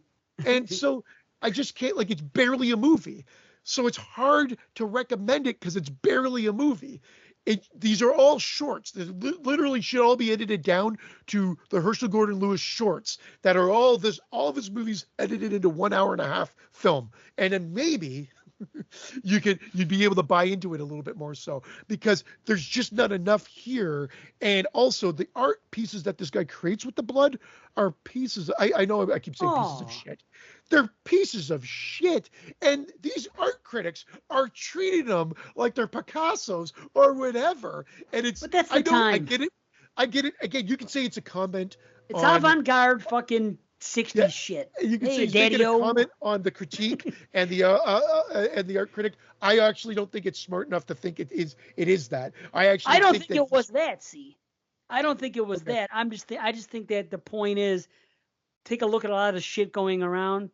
This is something I could see it happening. It's not going to be that polar. It's not going to be that like you're going to watch it. Oh my God, no art critic, whatever like that. Our critics do like things. I don't think he was using it as a statement. I think he was saying, "Oh, it's passable. Have you seen some of the art that's out there?" Yeah, and that's it. This is going to sell for $15,000. He's like, "My good man, a Picasso wouldn't or whatever wouldn't sell for that." Well, this is beyond. This is not for sale. Yeah. They're non-actors, which again, I get it. It's literally what we're seeing from those shit fests on Prime nowadays. It's just now we've got everybody able to make them because you can film a movie on your phone or whatever, or on a camcorder or whatever, and so you get a dime a dozen films. That's the difference. But back then, it was a handful of people like, I can't make a movie. And he's like, how hard can it be? Grab a camera, barely get the exposure, barely get it in focus, hit it. We'll put some animal guts in there, call it a day. I applaud him for being a pioneer in that regard. I applaud him for the concepts of said films, but the actual product, I don't know if I should give this a 0 because it's barely a movie. Wow. It really is barely a movie, or what?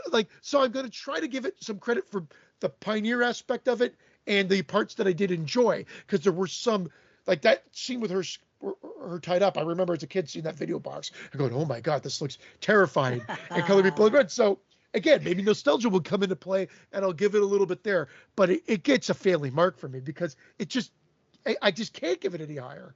It barely is a movie. Sorry. See, here's the thing. For me, it didn't bore me, and it wasn't too goofy that it angered me. Like, there's a lot of movies that are like ridiculously goofy. I'm like, that's fucking. So it rubs me wrong, and I don't want to see it. And there's a lot of movies that are boring to me, where I check out through half the movie. Where this, because of the dialogue and because of the basic story, I'm not saying I was at the edge of my seat, clamoring what's going to happen next, but I was still interested in what was going to happen next in the narrative to enough of a degree that I was okay with it. It wasn't like putting me to sleep. And I like the concept of the fucking, him killing the girl and then putting the blood on. He's a failing artist and he puts actual blood on the painting and it looks so cool and everything else. I'm like, okay, that's cool. I dig that. And where's it going to go and what's going to happen? And is he going to get caught for what he did? It goes nowhere. The kids, I liked the dialogue, even the banter between the husband and wife from the beginning, and it was a little running gag between them, and she kept saying, "If we ever get married, something," and it happened like 3 or 4 times, and it was kind of cute. And then if we ever get married, and fucking murder right there. I just respected the dialogue. I thought it was kind of cute and a little bit clever sometimes, and I think that's what it is for me. Interesting. Okay, Yeah. and that's fine. That's fine. I didn't get that as well. And again, it's funny that they destroy the paintings when you think at that point they'd actually be worth something because it actually has human blood on it. When they actually find out the result, that's why he's burning those paintings at the end. So anyway, again, I have nothing more to say. That's fair. That's fair. I would 3 out of 10. Holy fuck. Okay. 6 out of 10 for me. Okay. I was fine with it. Will I watch it again? No, never. But I don't regret that I saw it. It's almost like a curio piece, and I wasn't angry at it. Like sometimes I'll watch it like I watch that Battlefield baseball. I wasn't enraged. I was just like, oh God, like I go, really? Like there's just no art here. And I get it. That wasn't his. I know that's what he was critiqued for. But it just, I thought there'd be more to it. But it's good concept, nothing more. For me. No. Again, on repeat. I feel like a broken record. But I'm glad you got some. Even with the Daddy-O, I thought it was forced dialogue too. That's the time. Daddy-O. That's what kids talk like. And then Mom's like, oh, who's that coming up over there? Like, they're so far away. Then they cut to the wide shot, and the driveway is like 5 feet away from where they're sitting, having this whole discussion. It was so stupid. I like that couple, too. They were such a fun couple. I wish my relationship was like that. They were always having fun with each other and play, and they both had the same sense of humor and everything. That's fucking, I love seeing that stuff. It's cute to me. And who was called Sydney? It was just such a weird. A female named Sydney. Right. Like, what? Anyway, maybe I just didn't get it, but after seeing Wizard of Gore I don't say a few months ago, but I had watched it in prep for the show that I don't even think I was on, and I was like, whoa, because again, simplicity is key here. Keep it simple. Keep the camera as static as possible if you can, and just have it unfold in front of you. But that does not make a movie. No, sir, no. And don't forget about your favorite line. What's your favorite line in this movie? Don't you remember? Oh yeah. What do you say? Holy bananas. Yeah. Right? Holy bananas. That's a girl's leg. What did I say? Holy bananas. It's a girl's leg. Awesome. Good stuff. That gives it the 3. There you go. That gives it the 3. Holy bananas. It's a girl's leg. So yeah, that's 1965. We could have done Repulsion and Deep Dive. We took the easy way out and chose 2 movies that. So there is an easy way out. We thought this was. There's no easy way out. There is an easy way out. Well, look what happened. You rated one movie a 3, and I rated one movie a 5.5. And the highest rating anybody had, oh no, you had a 7.5. I'm sorry. But still, these weren't movies that I'm going to watch again. So much for an easy way out. We could have spent the extra 20 minutes and watched Repulsion and had a great movie, maybe, and fucking had a real good review. But it's okay. We bullshitted. It was just the 2 of us, and the show still fucking flew by. Will it translate to these guys? I don't know. Let us know, guys. I know you missed B. We've gotten we've gotten the comments, and I think Nicole said, pass it on to B, make sure he knows that he's being missed, and we might. I'm kidding. We will for sure. And and our thoughts are with him. Yeah, our thoughts. Like he's our thoughts and prayers are with Well, me. yeah. Well, our thoughts are with him. He's not here, but we're still thinking about him. We wish he was here, and when he does have the ability to come back, he will be here. It's not like nothing's going unless it's fucking unless he misses the next 25 shows and then quits after show 200. But hopefully that's not the case. Nobody wants that.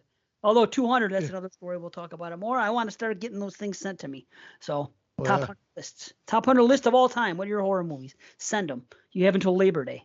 There you go. I'll leave it at that. So, but yeah, that was good. It went fast, and we're done. Yeah. So, bye everybody. Yeah.